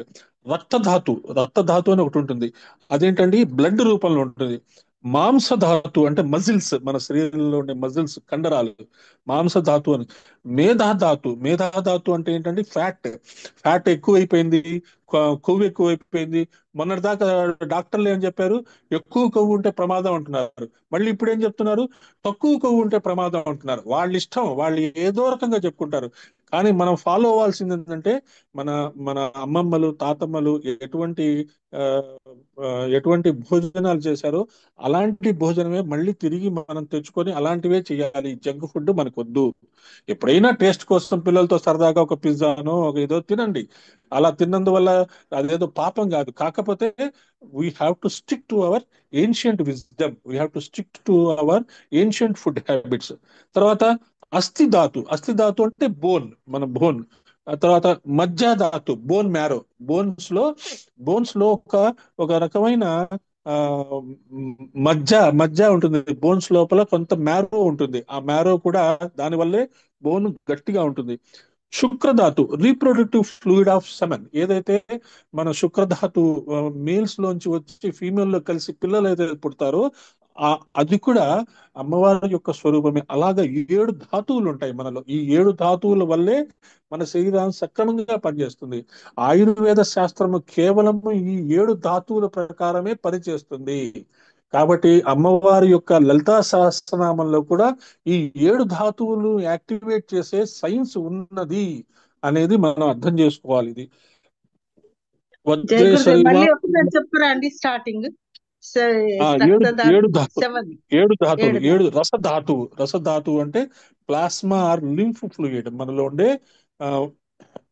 లిక్విడ్ లాంటి ఆ, ఆ, పదార్థం అన్నమాట. వాటర్ అనుకోండి, రసధాతు అంటే వాటర్ అనుకోండి. తర్వాత రక్తము మనలో రక్తం ఉంటుంది కదా. తర్వాత మాంసధాతు, కండరాలు మన మన యొక్క కండలు ఉంటాయి కదా. మనం ఇప్పుడు ఈ ఈ బోన్ చుట్టూ ఉండేది అంతా కండే. తర్వాత మేధా ధాతు, ఫ్యాట్. మీకు నడుము దగ్గర ఫ్యాట్ ఎక్కువైపోయిందండి, తల దగ్గర ఫ్యాట్ ఎక్కువైపోయిందండి, థైజ్ లో ఫ్యాట్ ఎక్కువైపోయిందండి, కాస్త ఎక్సర్సైజ్ చేయండి అని చెప్తారు. కానీ ఎక్సర్సైజ్ చేయాలి, వ్యాయామం చేయాలి. మరీ ఎక్కువగా చేస్తే ఆ ఉన్న ఫ్యాట్ కూడా కరిగిపోయి నీరసం వచ్చేస్తుంది. సో అది బ్యాలన్స్డ్ గా ఉంటుందన్నమాట. ఆ, చాలా సంవత్సరాలు చాలా సంవత్సరాలు నెయ్యి వల్ల మీరు లావెక్కుతారు అని చెప్పేసి ఈ డాక్టర్లు మనల్ని నాశనం చేసి వదిలిపెట్టారు. నెయ్యి ఎప్పుడు మానవద్దు. ఆవు నెయ్యి కానీ, మంచి మంచి నెయ్యి కానీ వాడుకోండి. నెయ్యి వల్ల చాలా బెనిఫిట్స్ ఉన్నాయి, హండ్రెడ్స్ ఆఫ్ బెనిఫిట్స్. ముఖ్యంగా పిల్లలకి నెయ్యి వేసి కనుక పెడితే వాళ్ళు చిన్నప్పటి నుంచి చక్కగా పెరుగుతారు. ఆ ఘీ అసలు ఆ, ఒక ఎవరో మన సైంటిస్ట్ ఎవరో అమెరికా వెళ్తే పేరు గుర్తు రావట్లేదు. ఆ సైంటిస్ట్ ని వాళ్ళు అన్నారట, you are from India, you have done the greatest, you have given ghee to the whole world, we never know what is ghee. ఆవు నుంచి తీసే ఆ ఆవు నెయ్యిని ప్రపంచానికి పరిచయం చేశారు మీరు అని చెప్పి నమస్కారం చేశాట. అటువంటి ఆ, ఆ ఫ్యాట్ మేధాధాతు. అస్థిధాతు, బోన్, మజ్జ, శుక్ర, రస, రక్త, మాంస, మేద, అస్థి, మజ్జ, శుక్ర. ఇవి 7 ధాతువులు. వీటికి వజ్రేశ్వరి, వామదేవి, వయోవస్థ, వివర్జిత, సిద్ధేశ్వరి, సిద్ధ విద్య, సిద్ధమాత, యశస్విని, వీటిని లింక్ పెట్టుకోవాలి. ఈ 7 నామాలు ప్రారంభమై చివరికి ఒక శ్లోక పాదం స్వాహ, స్వధ, మతి, మేధ, శృతి, స్మృతి, అనుత్తమ, ఈ 3 పాదాల నడుమ కూర్చోబడినవి. ఇదంతా కలుపుకొని ఒక విద్య ఎలా అవుతున్నదో గమనించుకున్నాం. ముందుగా వజ్రేశ్వరి నామం నుండి 7 నామాలకి అర్థం చెప్పుకున్న తర్వాత విశుద్ధ చక్ర నిలయాల్లో ప్రవేశించి తర్వాత మిగిలిన విషయాలు గ్రహించవచ్చు. ఇలాగా మనము ఇందులో శరీర శాస్త్రం ఉంది. అసలు లలితా సహస్రనామంలో అసలు మన శరీర శాస్త్రం ఉన్నాయి, ధాతువులు ఉన్నాయి. ఆ ధాతువులకు సంబంధించిన ఆ గాడెసెస్ ఉన్నారనే సంగతి మనకు చెప్పేవాళ్ళే లేరు. చెప్పినప్పుడు మనం అర్థం చేసుకొని ఇంకా దాంట్లో బాగా రీసెర్చ్ చేయాలి, ఇంకా తెలుసుకోవాలి. ఏదో నేను ఒక్కళ్ళు చెప్పింది వినడం వల్ల మీ మనస్సులో ఆ బిలీఫ్, ఆ ఫెయిత్ అనేది క్రియేట్ అవ్వదు. కానీ దీన్ని విశ్లేషణ చేసుకోవాలన్నమాట, తార్కికంగా ఆలోచించుకోవాలి, లాజికల్ గా ఆలోచించుకోవాలి. ఇంకెవరైనా ఈ విషయాలు చెప్తారా యూట్యూబ్ లో వాటిట్లో? స్వాధ్యాయం అందుకనే చాలా ఇంపార్టెంట్ అని చెప్తాం. దీనికి సంబంధించిన విషయాలు ఏమన్నా ఇంకెక్కడైనా తెలుసుకోవచ్చా?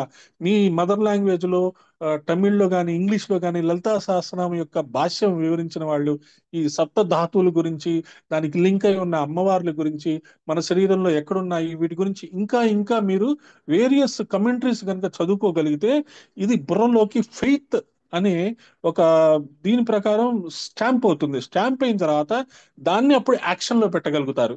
యాక్షన్ లో పెట్టిన తర్వాత ఇంకా మన ఆహారంలో ఆటోమేటిక్ గా మార్పు వచ్చేస్తుంది. ఎప్పుడైతే మనకి దీని ఇంపార్టెన్స్ తెలిసిన తర్వాత మనకి ఏదైనా ఆ ఏదైనా ఇదేంటి ఎక్కువ తినే అలవాటు ఉన్నా తగ్గిపోతుంది. సరే, వజ్రేశ్వరి, శ్రీ వజ్రేశ్వరి అయిన శ్రీచక్రంలో బిందువు తర్వాత త్రికోణం ఉంటుంది, అది మనకు తెలుసు. అది రెండవ ఆవరణ. ఈ త్రికోణంలో ముగ్గురు దేవతలు ఉంటారు: మహాకామేశ్వరి, మహావజ్రేశ్వరి, మహాభగవాన్ని. ఇక్కడ చెప్తున్న మహావజ్రేశ్వరి ఆ వజ్రేశ్వరి. ఇది కాకుండా తిథి దేవతల్లో కూడా శుక్లపక్ష షష్ఠి తిథి దేవతకి వజ్రేశ్వరి అని పేరు. ప్రధానంగా త్రిశక్తుల్లో కూడా వజ్రేశ్వరి అని చెప్పబడుతున్నది. ఈ తల్లి వాక్శక్తికి అధిష్టాన దేవత. ఈ దేవత మన యొక్క విశుద్ధి చక్రం దగ్గర ఉంటుంది, గుర్తుంచుకోండి. వజ్రేశ్వరి అనే ఆవిడ ఎక్కడ ఉంటుంది?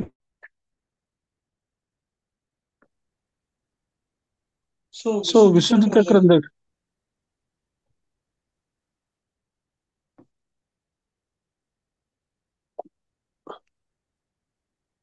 ఇక్కడ నుండి ఏ ఏ చక్రముల దగ్గర ఏ ఏ శక్తులు ఎలా ఎలా ధ్యానం చేయాలో చెప్తున్నారు. వాక్శక్తికి అధిష్టాన దేవత, సరే వజ్రేశ్వరి అని చెప్పుకున్నాం. కొన్ని రకాల చక్ర ధ్యానాలలో ఒక్కొక్క దళాన్ని భావించడం, అందులో ఉన్న అధిష్టాన దేవతలు అనగా మూలాధారంలో గణపతి, స్వాధిష్టానంలో బ్రహ్మదేవుడు, మణిపూరంలో విష్ణువు, అనాహతంలో రుద్రుడు, విశుద్ధ చక్రం దగ్గర జీవేశ్వరుడు, ఇలా ఒక్కొక్క చక్రం దగ్గర ధ్యానిస్తారు. ఇది ఒక ధ్యాన ప్రక్రియ. సో మొత్తం ప్రపంచం అంతా ఎక్కడుంది? మన శరీరంలో ఉంది. మరి శరీరంలో ఉందని మన అవేర్నెస్ తెచ్చుకోవాలి కదా. తెచ్చుకోవాలంటే చదవాలి, స్వాధ్యాయం చేయాలి. ఎవరో చెప్తే విన్నది చాలా జాగ్రత్తగా మళ్ళీ మళ్ళీ చెప్తున్నాను. If you continuously listening things that are good in YouTube and other things, that will not create 100% faith in your consciousness. You have to put it in practice. Practice లో పెట్టాలి అంటే ఆ వినేవాడు యొక్క లైఫ్ స్టైల్ మనకు తెలియాలి. ఏదో ఇక్కడైతే మనము మామూలుగా ఒక స్వాధ్యాయం లెక్కన చెప్పుకుంటున్నాము. ఆ సాధనలోకి వెళ్ళాలి అంటే మనకు ఒక కొంత ఫెయిత్ రావాలి. ఫెయిత్ రావాలి అంటే ఒక కమెంటరీ చదివితే సరిపోదు, రెండు మూడు కమెంటరీస్ చదవాలి, దాని గురించి రీసెర్చ్ చేయాలి. అప్పుడు మనకి ఆ ఫెయిత్ వస్తుంది, ఆ బిలీఫ్ వస్తుంది. బిలీఫ్ వచ్చినప్పుడు ఏం చేస్తాము? ఇమ్మీడియట్ గా యాక్షన్ లో పెడతాం. ఎప్పుడైతే యాక్షన్ లో పెడితే ఆ ఫలితాలు మనకి వస్తాయి. అప్పటి వరకు నేను డైలీ వింటానండి, యూట్యూబ్ లో గంటల తరబడి వింటానండి, ఏమీ రాదు. Unless you put what ever you listen in to practice. మరి అన్ని పెట్టగలమా? అన్ని పెట్టలేము. ఒక్కొక్క గురువు వచ్చి ఒక్కొక్కటి చెప్తుంటాడు. ఒక గురువు 100 చెప్తుంటాడు, ఇంకో గురువు 100 చెప్తుంటాడు, ఇంకో గురువు 100 చెప్తుంటాడు. మీ శరీరానికి, మీ బయాలజీకి, మీ లైఫ్ స్టైల్ కి, మీ 24/7 లైఫ్ స్టైల్ కి ఏది కరెక్ట్ గా సెట్ అవుతుందో అది అది కరెక్ట్ గా మనం ఫిక్స్ చేసుకొని ఆ ఆ సంబంధించిన వ్యక్తితో కనుక మనం రెగ్యులర్ గా టచ్ లో ఉంటే ఆ ఫ్లో అట్లా వచ్చేస్తుంది. మీ గురువు ఎవరైనా సరే ఆ ఫ్లో ఆ వ్యక్తి ద్వారా వస్తూ ఉంటుంది. మిగతా అందరితో మనము నాలెడ్జ్ గెయినింగ్ కోసము కొంచెం ఆ, స్వాధ్యాయం కోసం మనం లింక్స్ పెట్టుకొని ఉంటాము. సరే, ఇప్పుడు చెప్పబోతున్నవి ధాతు దేవతలు. వీరు ధాతువులకి పుష్టిని కలిగించే దేవతలు. ఈ రెండిటికి కూడా అనుబంధం ఉంటుంది. మన శరీరం అనే విశ్వము ఒక నిర్మాణం కూడా ఆ పరదేవత అనుగ్రహమే. ఆ తల్లి ఒక్కొక్క శక్తితో ఒక్కో విధంగా నియంత్రణ చేస్తుంది. ఈ ఇవి నిజానికి మంత్ర యోగ శాస్త్రాల్లో చాలా పెద్ద శ్లోకాలు, పెద్ద ప్రక్రియలు. వాటిని వసిన్యాది దేవతలు మనపై దయతో ఒక గుచ్ఛంగా అందించారు. ఒక గుత్తులో 10 నామాలు ఉండవచ్చు, ఒక గుత్తులో 9, ఒక గుత్తులో 7, 6, ఇలా మొత్తానికి సప్త చక్రాల్లో ఉండే ఈ దేవతలు, వారి ఆయుధాలు, వాటి విశేషణములు, వాటికి పెట్టవలసిన నైవేద్యాలు అన్నీ కలిపి ఇంత తంత్ర ప్రక్రియని ఒక శ్లోకంలో అందించారు అంటే వసిన్యాది వాగ్దేవతలకి ఎంత దయ ఉందో మనం అర్థం చేసుకోవాలి. ఎప్పుడు మనం వసిన్యాది వాగ్దేవతలను మర్చిపోకూడదు. ఎందుకంటే మనము గురువుని గురువుని ఎప్పుడు గుర్తు పెట్టుకుంటాం. కబీర్ ఏమంటాడు? Tejaswi mute please, mute please.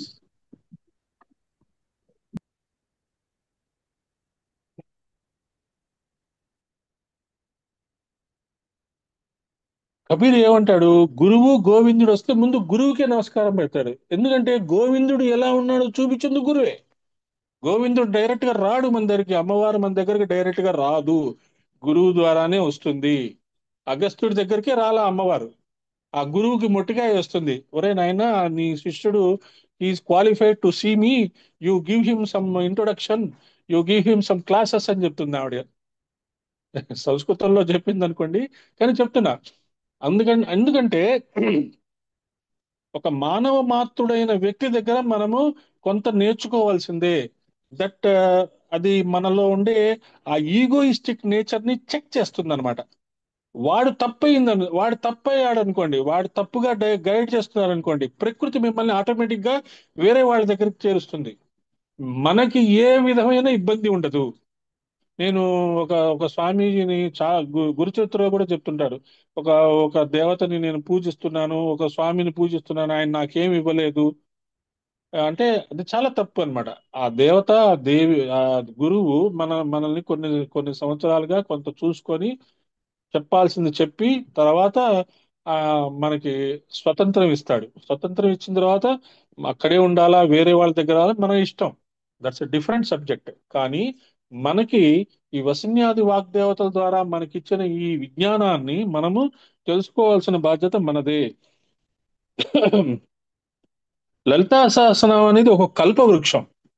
కామధేనువు కల్పవృక్షము, గాయత్రి మంత్రం ఎలాగో లలితా సహస్రనామం కూడా అదే.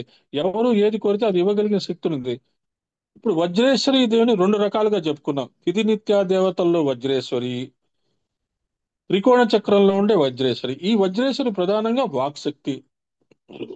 వేదమునందు కూడా వాగ్వై వజ్ర అనే మాట ఉందట. అంటే వాక్కే వజ్రము. కాబట్టి మన వాక్కు వజ్రం అనమాట. అంటే క్రిస్టలైజేషన్ ఆఫ్ థాట్స్ కి ఉపయోగించే ఇది. కానీ వజ్ర సంకల్పం అని కూడా అంటారు. వజ్ర సంకల్పం ఆ, బుద్ధిజంలో వజ్రాయన వజ్ర సంకల్పం అనేది చాలా ఇంపార్టెంట్ అనమాట. వజ్రాయన బుద్ధ అని ఏదో ఉంటుంది, వజ్రంతో వచ్చే పదం. ఇంద్రుడి దగ్గర ఉండే ఆయుధం కూడా వజ్రాయుధమే. అంటే that is the ultimate metal which is the highest costly metal. అంటే మనలో కూడా ఆ వజ్ర సంకల్పము అంటే అంత స్ట్రాంగ్ అన్నమాట. వజ్రాన్ని వజ్రంతోనే కొయ్యాలంటారు. అది దేనితోనూ కట్టవదు. అంటే మన సంకల్పము అంత స్ట్రాంగ్ అవుతుంది సాధన వల్ల. అందుకని వజ్రము అనేది చాలా ఇంపార్టెంట్. అందుకని వజ్రేశ్వరి దేవి కనుక మనం విశుద్ధి చక్రంలో కనుక వజ్రేశ్వరి దేవిని ధ్యానం చేస్తే మన యొక్క వాక్కు క్రిస్టలైజ్ అయిపోతుంది అన్నమాట, మేనిఫెస్ట్ అవుతుంది. నీకు ఖచ్చితంగా ఈ పని అయి తీరుతుంది అని చెప్పా అంటే అయి తీరాల్సిందే. అందుకనే మనం వాక్కుని జాగ్రత్తగా ఉపయోగించుకోవాలి. ఈ వాక్కుని వినిర్గమించే ప్రధానమైన చోటు కంఠం, ఇది విశుద్ధి చక్రం. అక్కడ ఉండే దేవత వజ్రేశ్వరి.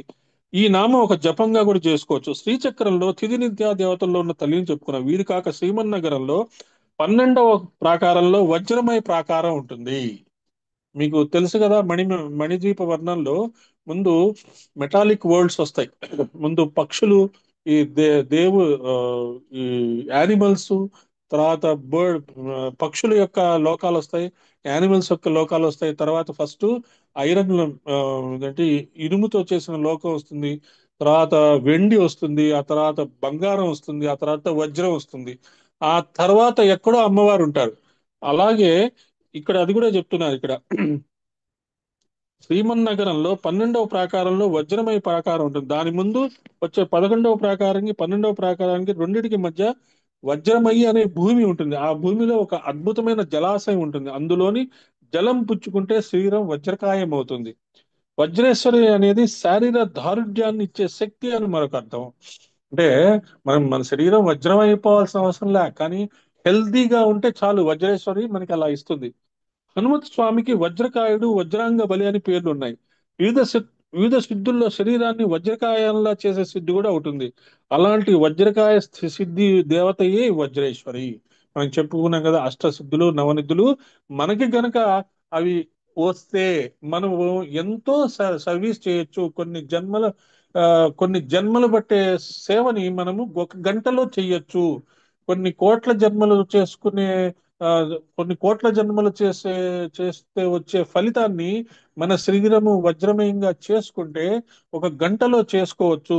అందుకని హనుమంతుడు ఆయనని వజ్రకాయుడు. ఆయన చేసే పనులన్నీ ఎట్లా ఉంటాయి?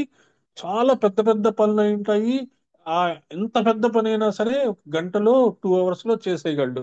అలాంటి పవర్ఫుల్ శక్తి మనకు వస్తుంది వజ్రేశ్వరి వల్ల. ఈ నామాన్ని గనుక స్మరిస్తే శరీర దారుఢ్యం లభిస్తున్నది. ఈ వజ్రేశ్వరి దేవి ఇంద్రుని కూడా అనుగ్రహించిందంట. బండాసురునికి ఇంద్రునికి జరిగిన యుద్ధంలో ఇంద్రాదులు బాగా దెబ్బలు తిన్నారు. ఇంద్రుని దగ్గర ఉన్న వజ్రాయుధాన్ని బండాసురుడు మింగేశాడు. శ్రీమన్నగర నిర్మాణం జరిగాక అక్కడ వజ్రమయ ప్రాకారంలో ఉన్న తీర్థంలో ఇంద్రుడు చాలా కాలం తపస్సు చేశాడు. ఇంత ముందే చెప్పుకున్నాం కదా మన వజ్రాయుధం గురించి. ఆ వజ్రాయుధాన్ని బండాసురుడు మింగేసినప్పుడు మళ్ళీ ఆయనకి ఆ వజ్రాయుధం అనేది ఆయన శరీరంలో ఒక భాగం. స్టూడెంట్స్ కి శరీరంలో భాగం ఏంటి? పెన్ను లేదా కంప్యూటర్. ఉద్యోగస్తులకి శరీరంలో భాగం ఏంటి? పెన్ను లేదా కంప్యూటర్. రచయితల శరీరంలో భాగం ఏంటి? పెన్ను లేదా కంప్యూటర్. తల్లిదండ్రులకి శరీరంలో భాగం ఏంటి? పిల్లల మీద రెస్పాన్సిబిలిటీ, ప్రేమ. అంటే మన శరీరంలో అవి పార్ట్ అండ్ పార్సిల్ అయిపోతాయి. అలాగే ఇంద్రుడికి వజ్రాయుధం. ఆ వజ్రాయుధం పోయేటప్పటికి ఏం చేస్తాడు? మళ్ళీ చూస్తాడు, ఎవర్రా బాబు నాకు వజ్రాయుధం ఇచ్చేదంటే అప్పుడు శ్రీమన్నగరంలో మణిద్వీపంలో వజ్రాయుధ లోకం ఒకటి ఉంటుంది. వజ్రేశ్వరి దేవి అని ఒక ఆమె ఉంటుంది. ఆమె దగ్గరికి వెళ్ళి అక్కడ మళ్ళీ తపస్సు చేస్తే అప్పుడు ఆవిడ వజ్రాయుధాన్ని తిరిగిస్తుంది. తజ్జలాదుత్థితా దేవి వజ్రం దత్వా బలద్విషే పునరంతరస్తే శోసి కృతార్థ స్వర్గమే ఇవాన్ అని లలితోపాఖ్యానంలో శ్లోకం ఈ విషయాన్ని చెప్తుంది. తర్వాత శరీర ధారు శక్తి వజ్రేశ్వరి దుర్వాస మహర్షి ఆర్య ద్విసతిలో కూడా చెప్తారట. ఆ వజ్ర రత్నాలన్నీ అలంకరించుకొని ఉంటుంది. ఇక్కడ వజ్రం అనే తటిని కూడా జలాశయం దగ్గర విహరిస్తుంటుంది.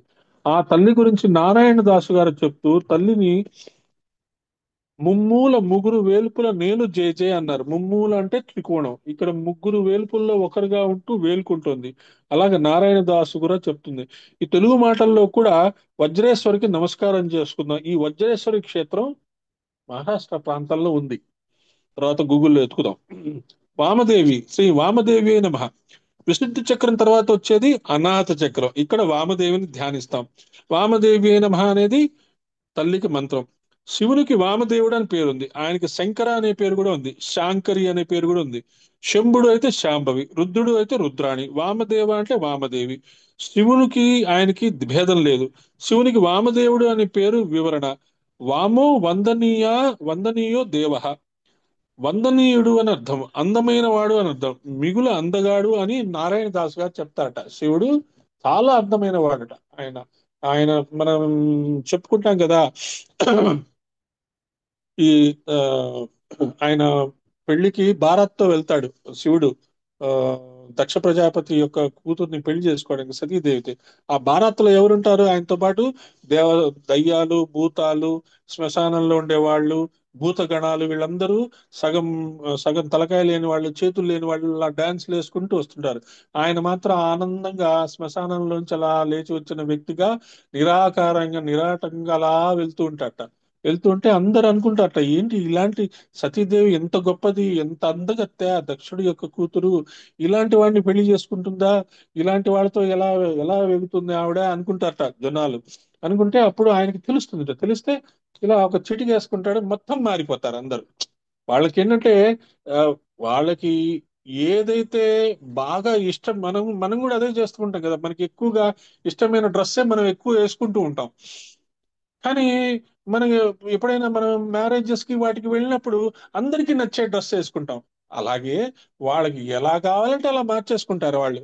ఇంక అందరు ఇలా అనేటప్పటికి ఆయన అసలు ఒక్కసారి అలా మారిపోతే అసలు ఆయన ఎంతో అసలు విశ్వం విశ్వం మొత్తంలో అందమైన మనిషిలాగా తయారవుతాడట. కాబట్టి వామదేవి అయిన మహా అనేది ఆ అర్థంలో మనం తీసుకోవాలి. వేదంలో ఐతరేయ బ్రాహ్మణంలో తం దేవా అబ్రువన్ అయం వైనః సర్వేషాం వామ ఇది తస్మాత్ వామదేవ. ఆయన అందరికంటే అందగాడు, ఆశ్రయుడు అని దేవతలు పరమేశ్వరుడికి నమస్కారం చేశారు. ఇది వైదిక నామము. ఆ ఆ ఆ పేరే వామదేవి. అమ్మవారు కూడా అంతే అద్భుతంగా ఉంటుంది. కుంకుమ క్షోభ సంకాసం వామాక్షం నవవేష ధృత్ వక్రముత్తర మీసస్య ప్రతిష్టాయాం ప్రతిష్ఠితం. స్వామి యొక్క ఉత్తర్ముఖం కుంకుమ వర్ణంలా పసిమి కలిసిన ఎరుపు రంగులో ప్రకాశిస్తుంటుందట. అది అత్యంత సుందరమైనది, మహాశక్తివంతమైనది ఉత్తర వదనం. ఇది వామదేవ వదనం. వమనం అంటే వెలుగక్కుట. సర్వ జగతిని తన నుండి ప్రకటించువాడు వామదేవుడు. కాబట్టి వామదేవ వదనంలో ఉన్న పరమేశ్వరుడు వామదేవుడు. ఆయన శక్తి వామదేవి. సో పిండాండంలో అనాహత చక్రాధిష్టాన దేవత ఎవరు? వామదేవి. వయోవస్థ వివర్జిత, శ్రీ వయోవస్థ వివర్జిత అయ్యే నమః. వయస్సు అవస్థ ఇవి రెండు జీవుల శరీరాలకు ఉంటాయి. వయస్సు క్రమంగా పెరుగుతూ ఉంటుంది. అలా ఇందాక కూడా మనం చెప్పుకున్నాం, అలా అవస్థలు బాల్యము, కౌమారము, యౌవనము, వార్ధక్యము. అంటే చిన్నప్పుడు, తర్వాత యూత్, ఆ తర్వాత 40s 50s, ఆ తర్వాత 60 అబోవ్. ఇవి బాల్యము, బాల్య దిశ, కౌమార దిశ, యౌవన దిశ, వార్ధక్య దిశ అంటాం, దశ అంటాం. బాల్య కౌమారాల మధ్యలో పొంగడ, కైశోర అని ఎన్నో అవస్థలు ఉన్నాయి. పసితనం నుండి పండు ముసలితనం వరకు వచ్చే శరీరానికి ఎన్నో అవస్థలు. లోక వ్యవహారంలో కష్టాలకు కూడా అవస్థలు ఉన్నాయని పేరు చెప్తారు. కాలం యొక్క దోష లేని తల్లి, కాలస్పర్శ లేదు ఆవిడ, కాలాతీత. మనకి కూడా చెప్తుంటారు కదా, age is just a number. 30 years లో ఉన్నా, 50 years లో ఉన్నా, 60 years లో ఉన్నా ఎప్పుడు మనస్సుని యాక్టివ్ గా ఉంచుకోవాలి. శరీరాన్ని ఆరోగ్యంగా ఉంచుకోవాల్సిన బాధ్యత ఎవరిది? మనదే. శరీరం ఆరోగ్యంగా ఉంటుంది, మనస్సు ఆరోగ్యంగా ఉంటుంది. నేను నాకు 50 ఏళ్ళు వచ్చాయి, 60 ఏళ్ళు వచ్చాయి, ఇంకా నాకు నీరసంగా ఉందంటే డాక్టర్ దగ్గరికి వెళ్ళు, మెడిసిన్స్ వేసుకో, చక్కగా డ్రై ఫ్రూట్స్ తిను, లేదు వ్యాయామం చెయ్యి. నీ ఆరోగ్యాన్ని నువ్వే చూసుకోవాలి. వేరే వాళ్ళు ఎవరో వచ్చి బ్లెస్సింగ్స్ ఇవ్వడం కానీ, నీ ఆరోగ్యంలో హీలింగ్ చేయడం కానీ, ఏదైనా ప్రత్యేకమైన ప్రాబ్లం వచ్చి నీ చేతుల్లో లేనప్పుడు, డాక్టర్ల వల్ల కానప్పుడు నువ్వు హీలింగ్ కి వెళ్తావు. హీలింగ్ కి వెళ్ళినప్పుడు హీలింగ్ చేస్తే జరుగుతుంది. అప్పుడు అవతల వాళ్ళు ఇచ్చే శక్తిని బట్టి, నీ రిసెప్టివిటీని బట్టి ఉంటుంది. కానీ శ్రీ వయో వస్థ వివర్జితాయై నమః అనే శ్లోకాన్ని మనం చదివాము అంటే, మనం ఎప్పుడు అమ్మవారిలాగా మనము చాలా జాగ్రత్తగా, ఆ, ఎప్పుడు యూత్ గా, యాక్టివ్ గా ఉండాలి. అందుకని ఈ కాలాతీత శక్తే వయోవస్థ వివర్జిత. ఈ తల్లి మన పిండాండంలో మణిపూరానికి అధిష్టాన దేవత. పిండాండము బ్రహ్మాండము సమన్వయం అంటుంటాం కదా, అలా. సరిగ్గా విశుద్ధ చక్రం నుండి ఏ వరుసలో వచ్చిందో ఆ వరుసలోనే చెప్పుకుంటున్నాం. విశుద్ధము, అనాహతము, మణిపూరము, స్వాదిష్టానము, మూలాధారం. మరల ఆజ్ఞా చక్రానికి వస్తుంది. ఆ తర్వాత సహస్రం. ఈ క్రమం ఎందుకు చెప్పారనేది వివరిస్తారు, దాని తర్వాత చూసుకుందాం. సిద్ధేశ్వరి. సిద్ధేశ్వరి అయిన అమ్మవారి సిద్ధనామాలు వరుసగా 3 కనిపిస్తున్నాయి. సిద్ధేశ్వరి, సిద్ధ విద్య, సిద్ధమాత. అన్ని సిద్ధులకి ఆవిడే తల్లి. ఈ సిద్ధ సంబంధమైన నామం ఇదివరలో కూడా చెప్పుకుంటూ, అణిమాది అష్టసిద్ధులు కూడా అమ్మవారి స్వరూపము. అణిమా సిద్ధులు, అష్టసిద్ధులు, వీటన్నిటికీ అమ్మవారి యొక్క స్వరూపమే ఉంటుంది. ఈ సిద్ధులన్నీ మనకి ఇచ్చేది అమ్మవారే అని మనం తెలుసుకోవాలి. ఇదే విధంగా ప్రతి కార్యము, ప్రతి మంత్రం ఏది సిద్ధించాలన్నా అమ్మవారి అనుగ్రహం కావాల్సిందే. మనం మంత్రం జపించినంత మాత్రాన్ని సిద్ధించదు, అమ్మ దయ ఉంటేనే సిద్ధిస్తుంది. అందుకనే మంత్రం అంతా చేసిన తర్వాత కుహ్యాది గుహ్య గోప్తి త్వం సిద్ధిర్ భవతు మేదేవి అని చెప్పి, నీ అనుగ్రహం వల్లనే సిద్ధి రావాలమ్మా అనుకోవాలి. ఎప్పుడైనా మనం మంత్ర జపం చేసినప్పుడైనా, ఏదైనా చేసినప్పుడు మనం కృతజ్ఞత చెప్పుకుంటాం, సంకల్పం చెప్పుకుంటాం, శుభకామన చెప్పుకుంటాం. ఊరిని సరదాగా పెట్టుకోలే అవన్నీ. సంకల్పము, శుభకామన అది ఒక ప్రిస్క్రైబ్డ్ కేటలాగ్ అన్నమాట. ఒక మంత్రం చెప్పిన, ఒక ధ్యానం చెప్పిన, ఒక సంకల్పం ఉండాలి, దానికి ఒక పర్పస్ ఉండాలి, దానికి ఒక గోల్ ఉండాలి. అలాంటివే మనకి ఇక్కడ తెలుస్తుంది. ఈ సిద్ధి ఎవరికి ఎంతకి వస్తుందో మనం చెప్పలేం. కొందరికి అక్షర లక్షలు చేస్తే గాని రాదు, కొందరికి ఎన్ని కోట్లు చేసినా రాదు. ఊరికినే జపం చేయడం కాదు, అది వారి అవస్థని బట్టి ఉంటుంది. రామకృష్ణ పరమహంసకి ఒక మాల తిప్పితే సిద్ధి వచ్చేది. ఎందుకు వచ్చింది ఆయనకి ఒక మాల తిప్పంగానే సిద్ధి? ఎన్నో జన్మలుగా ఆయన చేసుకున్నాడు కాబట్టి, ఎన్నో జన్మలుగా. ఈ జన్మలో రామకృష్ణ పరమహంసకి ఒక మాల చేయంగానే వచ్చేసింది అంటే అది ఊరినే ఏదో హాబీ ఫట్ కాదు. For that state of mental capacity he has done తపస్సు, కొన్ని సంవత్సరాలు, కొన్ని జన్మలు తపస్సు చేసి ఆ రామకృష్ణ పరమహంసగా ఒక గురువుగా ఆయన డిసెంట్ అవుతాడు. అలా డిసెంట్ అయ్యి ఈ శరీరం, ఆయనకున్న శరీరం మనకున్న శరీరం ఒకటే. ఆయన శరీరంలో ఒకటే హృదయం ఉంది, ఆయన శరీరంలో రెండే కిడ్నీలు ఉన్నాయి, ఆయన శరీరంలో ఒకటే లివర్ ఉంది. మన శరీరంలో ఆయనకి రెండు చేతులే ఉన్నాయి. కానీ ఆయన శరీరం మన శరీరం ఒకటే శరీరం. కానీ ఆ శరీరం ఎటువంటి శరీరము? ఒక మాల చేయంగానే అమ్మవారు అలా కనపడతారు, దానికి సంబంధించిన దేవత. హనుమంతుడు ఒక మాల చేయంగానే హనుమంతుడు కనపడతాడు, తోక వస్తుంది ఆయనకి. మనకెందుకు రావట్లేదు అంటే మనం ఈ శరీరంతోనా అని మనకి ఈ శరీరం మీద మనకే నమ్మకం లేదు. చీ చీ చీ, అసలు నాకు ఇటువంటి శరీరం కాదు, అసలు నేను ఇట్లాంటి శరీరం అనే అహంకారం కొంతమందికి. ఈ శరీరం వల్ల నా వల్ల కావట్లేదండి, నా వయసు అయిపోయిందండి అని కొంతమందికి. ఇలాగా ఈ మనం నిరాశలో ఉంటుంటాం. అప్పుడు కూడా అమ్మవారిని ధ్యానం చేయాలి. అమ్మా, నాకు ఈ చైతన్యం రావాలి, నా వయస్సు ఎంతైనా సరే నా వయస్సుని డిఫై చేసే మానసిక స్థితి రావాలి. నేను ఈ జన్మలో నాకు తెలుస్తోంది, లలితా సహస్రనామం చేసుకుంటున్నాను, దాని గురించి వివరాలు చెప్పుకోవడానికి వింటున్నాను. ఆయన ఎవరో ప్రతి వారం వచ్చి మాకు చెప్తున్నాడు, వినటానికి ప్రయత్నం చేస్తున్నాం. కాబట్టి మాకు ఈ జన్మలోనే ఆ అవేర్నెస్ రావాలి, ఆ యాక్టివిటీ రావాలి, ఆ ఫెయిత్ రావాలని చెప్పుకోవాల్సిన బాధ్యత మనదే. కాబట్టి సిద్ధేశ్వరిని ఆశ్రయిస్తే ఆ తల్లి తప్పకుండా అనుగ్రహిస్తుంది. కాశ్యాం ప్రసిద్ధ, కాశీలో సిద్ధేశ్వరి అనే దేవి ఉంది. సిద్ధేశ్వరి, సిద్ధ విద్య, సిద్ధమాత, ఇక్కడ ఈ మూడు మాటలకి ఒక విశేషం ఉంది. సిద్ధశక్తి, సిద్ధులకు ఈశ్వరి, సిద్ధులన్నింటికీ నియామకురాలు. సర్వసిద్ధులు ఎవరి అధీనంలో ఉన్నాయో ఆవిడే సిద్ధేశ్వరి. సిద్ధ విద్య, శ్రీ సిద్ధ విద్య అయిన విద్య అంటే ఉపాసన, మంత్రం అని కూడా రెండు విద్యలు ఉన్నాయి. దశ మహావిద్యలని కూడా ఉంది. స్త్రీ రూపాలైన మంత్రశాస్త్రాలకి విద్యలని పేరు అని ఒక నిర్వచనం కూడా ఉంది. కాబట్టి మనం రెగ్యులర్ గా మనం గాయత్రి మంత్ర జపం చేస్తున్నాము, దత్త మంత్ర జపం చేస్తున్నాము, అమ్మవారి యొక్క మంత్రం జపం చేస్తున్నాము, అనుగ్రహమాల మంత్ర జపం కూడా ఇంట్రొడ్యూస్ చేస్తున్నాం. ఎవరికైనా దాంట్లో ఇంట్రెస్ట్ వస్తుందేమో, దాన్ని సీరియస్ గా తీసుకుంటారేమో, మళ్ళీ మళ్ళీ మళ్ళీ మనం చేసుకుంటున్న సంకల్పాల్లోనూ, తర్వాత మనం చేసుకున్న సాధనలోనూ చెప్పుకుంటూ ఉన్నాం. ముందు అయితే గాయత్రి మంత్రం ముఖ్యం కాబట్టి గాయత్రి మంత్రం మీద ఎక్కువ కాన్సన్ట్రేట్ చేస్తున్నాం మనం చేసే సామూహిక ఆ, దీంట్లో. ఎందుకంటే వన్స్ గాయత్రి మంత్రం యొక్క టేస్ట్, దాని మీద ఫెయిత్ మీ శరీరంలో ఉండే ఆ గాయత్రి దేవికి అర్థమైపోయింది అనుకోండి, ఇంకంతే. ఆ మనస్సుని అలా మార్చేస్తుంది, మనల్ని అప్సైడ్ డౌన్ చేసేసి మనల్ని ఆ సన్మార్గం వైపు తీసుకెళ్ళిపోతుంది. ఆటోమేటిక్ గా సూర్యుడి యొక్క శక్తి ప్రపంచాన్ని ఎట్లా నడిపిస్తుందో, ఆవిడ యొక్క శక్తి మనల్ని ఆయన తన దగ్గరికి తీసుకెళ్లేటట్టుగా చేస్తుంది. అందుకని గాయత్రి మంత్రం ఇస్ ద బేసిస్. గాయత్రి మంత్రం, లలితా సహస్రనామం మీద మనం ఎక్కువ కాన్సన్ట్రేట్ చేసేది అందుకు. ఎందుకంటే లలితా సహస్రనామం అంటే శ్రీ విద్య, దశ మహావిద్యల్లో మూడవది. అక్కడ కూడా మూడవ సంఖ్య అమ్మవారు త్రిపుర విద్య. ఈ విద్యకి షోడశి విద్య, త్రిపుర విద్య, సుందరి విద్య అని పేరుంది. మొదటి విద్య కాళి, రెండవ విద్య తార, మూడవ విద్య సుందరి విద్య.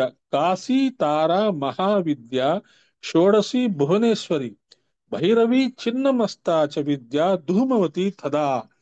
బగళ బగళ సిద్ధ విద్యా చ మాతంగి కమలాత్మిక, ఏతా దశ మహావిద్య సిద్ధ విద్య ప్రకీర్తిత. ఇలా దశ మహావిద్యలు పేర్లు చెప్పారు. మొదటిది కాళీ విద్య, తార విద్య, షోడశి విద్య, చిన్నమస్త విద్య, బగళాముఖి విద్య, ధూమవతి విద్య, మాతంగి విద్య, భైరవి విద్య, కమలాత్మిక విద్య, భువనేశ్వరి విద్య, ఇలా దశ మహావిద్యలు. మరి మేము మిగతా విద్యలు నేర్చుకోవాలండి అంటే ఏమి అక్కర్లే, ఏమి టెన్షన్ పడక్కల. ఎప్పుడైనా ఎవరైనా మీకు బగళాముఖి టెంపుల్ దొరికినా, లేదు చిన్నమస్తా టెంపుల్ అక్కడక్కడ కొన్ని కొన్ని చోట్ల ఉన్నాయి, ధూమవతి టెంపుల్స్ అని, మాతంగి టెంపుల్స్ అని, అక్కడ కూడా వెళ్ళి మనం చేయాల్సిందేంటి గాయత్రి మంత్రమే. అక్కడ విశేషంగా మీకు ఎవరైనా కనపడి, అమ్మా నువ్వు గాయత్రి మంత్రం చేస్తున్నావు, నీకు నేను ఈ మంత్రం ఇస్తున్నాను అని వాళ్ళంతట వాళ్ళే వచ్చి చెప్పారు అనుకోండి, అప్పుడు దాన్ని సీరియస్ గా తీసుకోవాల్సిన అవసరం ఉంటుంది. అంతేగాని మనం అక్కడికి వెళ్ళంగానే అక్కడ గోడల మీద ఏదో మంత్రాలు రాసుంటాయి, అది ఆ మంత్రం చూడంగానే ఆ మంత్రం చేయాలనిపిస్తుంది. చేసాం, ఓకే, అక్కడ కాసేపు చేసుకున్నా వదిలేసాం. కానీ అక్కడ ఆ మంత్రం చేసుకున్నప్పుడు కూడా గాయత్రి మంత్రం ఒక మాల చేయాల్సింది. ఎందుకంటే గాయత్రి మంత్రం మనల్ని బ్యాలెన్స్ చేస్తుంది. అనుగ్రహమాల మంత్రం, షోడశి మంత్రము, లలితా సహస్రనామం మనం ఆల్రెడీ శ్రీ విద్య ఉపాసకులుగా మనల్ని ఎస్టాబ్లిష్ చేస్తుంది. కాబట్టి మనకి ఏ రకమైన ఆ, ఇబ్బందులు అక్కర్లేదు. ఈ మహావిద్యలకి సిద్ధ విద్యలని పేరు. సిద్ధ విద్య అంటే దశ మహావిద్యల యొక్క రూపమని అర్థం. దశ మహావిద్యల్లో ఒక సిద్ధి విద్య అయిన శ్రీ విద్యయే లలితాంబ అని మరొక అర్థం. శ్రీ విద్యలో మిగిలిన 9 విద్యలు సమన్వయింపబడతాయి అనేక మార్లు చెప్పుకున్నాం. కాబట్టి లలితా సహస్రనామం అంటే శ్రీ విద్యే, మనం తెలుసుకునేదంతా శ్రీ విద్యే. మనకి అనుగ్రహమాల మంత్రం అని ఇచ్చామో అది శ్రీ విద్యే. కాబట్టి ఈ శ్రీ విద్యలో మిగతా 9 కలిసే ఉంటాయి. కాబట్టి వీటిని మనం దీని మీదే మనం కాన్సన్ట్రేట్ చేస్తే మంచిది. బగళాముఖి స్వరూపమే శ్రీ విద్యలో వారాహిదేవి. ఇక్కడ మాతంగి విద్యలో శ్రీ విద్యలో శ్యామలాదేవి. కాళీ విద్యయే తిథి నిత్యాదేవి ఉపాసన. తిథి నిత్యలు కూడా కాలస్వరూపమే. ప్రతి దానికి మిగిలిన 9 విద్యలు శ్రీ విద్యలో ఉంటాయి. దశ మహావిద్యలు ఉత్కృష్టాలే, ప్రతిదీ గొప్పదే. ఆద్యా విద్య కాళీ విద్య. కొందరు కాళీ ఉపాసన అంటే చాలా భయంకరమైన ఉపాసన అంటారు. కాళీని ఉపాసించే రామకృష్ణ పరమహంస బ్రహ్మవేత్త అయ్యారని మర్చిపోవద్దు. చాలా మంది ఏమనుకుంటారు, కాళీదేవి అని నాలిక తెరిచి ఉంటుంది, ఆ చేతిలో పుర్రెలు ఉంటాయి అని. వాళ్ళు ఇతర మతాల వాళ్ళు ఇంత భయంకరంగా ఉంటారండి మీ దేవుడు, ఇలా ఉంటుంది ఏంటంటే మనం ఏం చెప్పలేకపోతాం. కానీ చెప్పాలి, కాళీ అలా ఎందుకు ఉన్నది అంటే she is the goddess of time. Time ని మనం ఎంత జాగ్రత్తగా ఉపయోగించుకుంటాం, ఎంత డేంజరస్ టైం. ఒక ఒక కరెక్ట్ గా ఒక ట్రైన్ క్యాచ్ చేయాలంటే మనం టైం ప్రకారం వెళ్ళాల్సిందే. టైం ఒక టైం ప్రకారం ఆ, మనం జాగ్రత్తగా కార్ నడపకపోతే యాక్సిడెంట్లు అవుతాయి. Time is that much dangerous. ఆ ఖాళీ స్వరూపాన్ని ఆ టైం తో కనుక మనం కంపేర్ చేసి చెప్పగలిగే విషయాలు మనం తెలుసుకుంటే మన మనల్ని ఎవరు ఆ, కించపరచలేరు. మన ఋషులు జాగ్రత్తగా ఆ రూపాలు ఇచ్చారు. కాళీమాత అలా ఉండదు. ఆ టైంకి మనం రెస్పెక్ట్ ఇవ్వాలి, మహాకాలుడికి మనం రెస్పెక్ట్ ఇవ్వాలి, శివుడికి రెస్పెక్ట్ ఇవ్వాలి అని ఉద్దేశంతో కాళీమాత స్వరూపం అలా ఇచ్చారు. ఆ కాళీమాతను చూస్తే మనకి వైరాగ్యం రావాలి. మనకి మనకి ఈ ముండేని విషయాలు, ఈ సంసారంలోంచి బయటికి రావాలనే ఆ అనే ఇచ్చ మనలో కలగాలి అని కాళీమాతకి ఆ రూపం ఇవ్వబడింది తప్పితే కాళీమాత అలా భయంకరంగా ఉండదు. అమ్మవారు ఎప్పుడూ ప్రేమ స్వరూప ప్రేమ స్వరూపాలే. ఐహిక ప్రయోజనాలు, ధర్మబద్ధమైన కోరికల కోసం దశమహా విద్యలు చేయవచ్చు. ఇది క్రమంగా చిత్తశుద్ధిని ఇస్తుంది. శ్రీ విద్యనే సిద్ధ విద్య అన్నారు. ఇందాక మనం చెప్పుకున్నాం కదా, చిత్తశుద్ధి అంటే ఫెయిత్. ఈ ఒకళ్ళు చెప్పింది వింటే మనకి రాదు, నలుగురు ఐదుగురు చెప్పింది వినాలి. లేదు, సశరీరంగా ఉండే ఒక గురువు దగ్గర మనం శుశ్రూష చేయాలి. అలా కుదరట్లేదు కాబట్టి మనము స్వాధ్యాయము సాధన చేసి మనంతట మనమే స్వయంగా తెలుసుకోవాలి. శంకరులు కూడా 10 మహావిద్యల్ని పరిశీలించి ఈ మూడో విద్య ఒక్కటే తీసుకున్నాడు. శంకరాచార్యులు కూడా లలితా విద్యనే ఎక్కువగా ప్రిఫరెన్స్ ఇచ్చారు. శంకర భగవత్పాదుల వారు దీన్ని స్వీకరించి తాను స్థాపించిన పీఠాలన్నింటిలో కూడా శ్రీ విద్య జరిగేలా చూశారు. కాబట్టి శ్రీ విద్యే మోస్ట్ ఇంపార్టెంట్. శ్రీ విద్యలో ఉన్నా కూడా బాల, పంచదశి, షోడసాక్షరి మొదలైన వాటన్నిటిని సిద్ధ విద్యలు సిద్ధ విద్యలుగా ఎందుకన్నారో పరిశీలించాలి. సిద్ధ విద్య అంటే సిద్ధనిచ్చు విద్య. సో బాల విద్య, పంచదశి విద్య, షోడసాక్షరి విద్య ఇవి చేస్తే ఇమ్మీడియట్ గా మనకి సిద్ధులు వస్తాయి. వాటిని సరిగ్గా మన ఉన్నతి కోసము మిగతా వాళ్ళకి హెల్ప్ చేయడానికి ఉపయోగించుకోవాలి.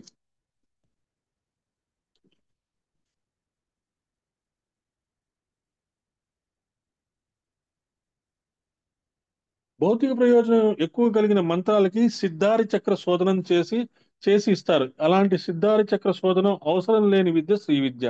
దీని పేరు సిద్ధ విద్య. శోధన ఏం చేయకుండానే ఇవ్వవచ్చు. మోక్ష ఏమి చేయకుండానే శ్రీ విద్య ఇవ్వవచ్చు అని ఇక్కడ చెప్తూనే ఉంటారు.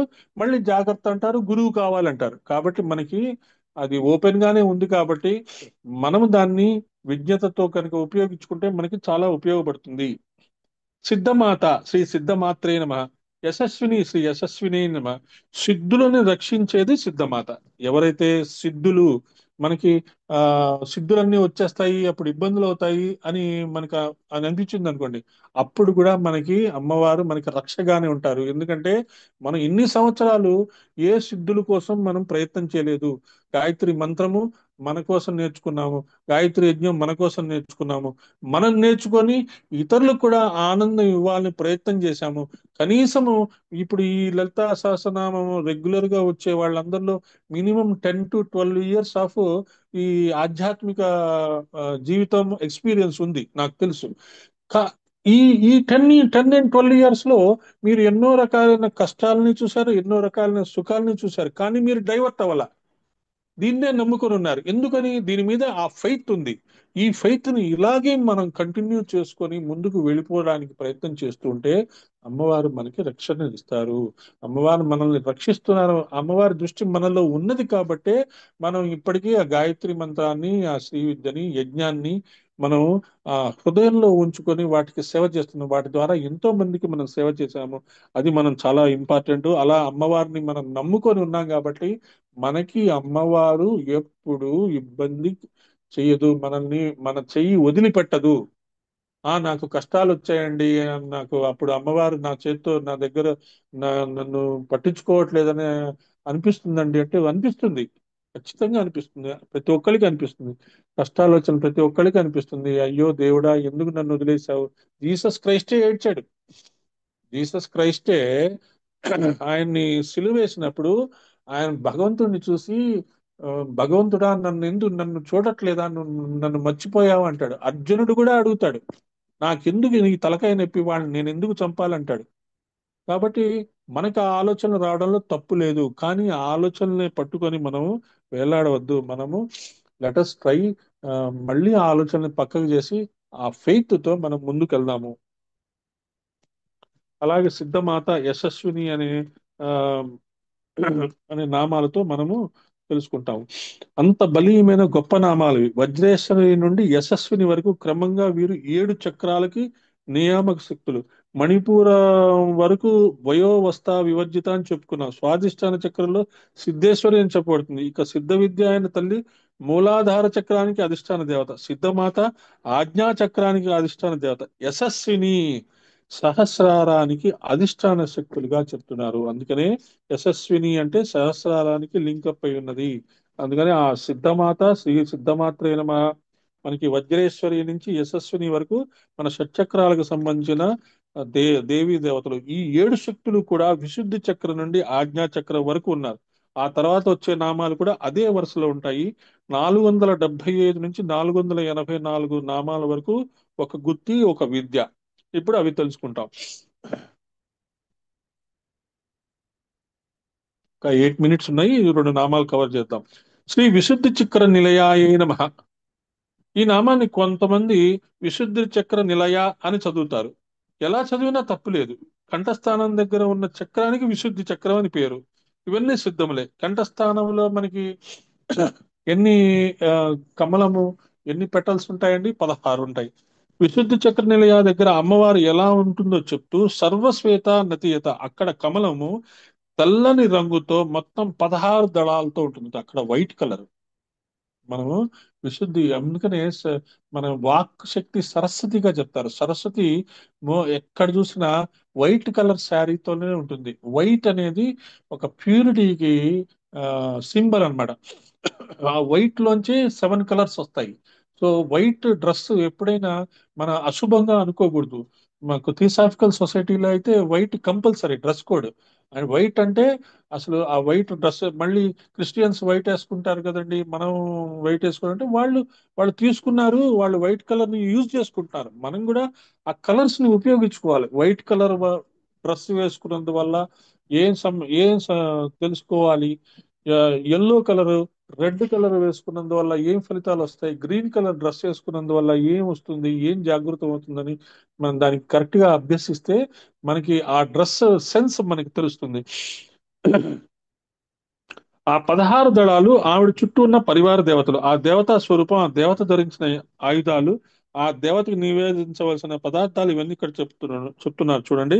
విశుద్ధి చక్ర నిలయ, రక్తవర్ణ త్రిలోచన, ఖట్వాంగాది ప్రహరణ, వదనైక సమన్విత, పాయసాన్న ప్రియ, త్వక్స్థ పశులోక భయంకరి, అమృతాది మహాశక్తి సంవృత ఢాకినీశ్వరి. కాబట్టి పాయసాన్నం అనేది మనకి చాలా ఇంపార్టెంట్. ఎప్పుడైనా గూఢాన్నము, ఇది ఒక సంపుటి. త్వక్ అంటే చర్మము, చర్మం నందు ఉన్నదని అర్థం. సప్తధాతువుల్లో ఈవిడ చర్మధాతువు యొక్క నిర్మాణ శక్తి. మన చర్మ వ్యవస్థని,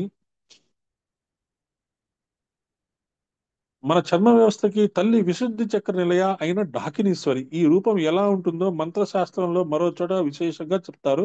దాన్ని సారంగా అందిస్తున్నారు వసిన్యాది వాగ్దేవతలు. కాబట్టి విశుద్ధి చక్ర నిలయానికి లింక్డ్ ధాతువు ఏంటి? చర్మ ధాతువు. అది అది నోట్ డౌన్ చేసుకోండి. సప్త ధాతువుల గురించి చెప్తున్నారు. అది మన చర్మ వ్యవస్థని, మన స్కిన్ సిస్టమ్, మన మన ఈ స్కిన్ ని ఆవిడ కరెక్ట్ గా ఉంచడానికి చేసే దేవత ఆ, ఆవిడ డాకినీశ్వరి.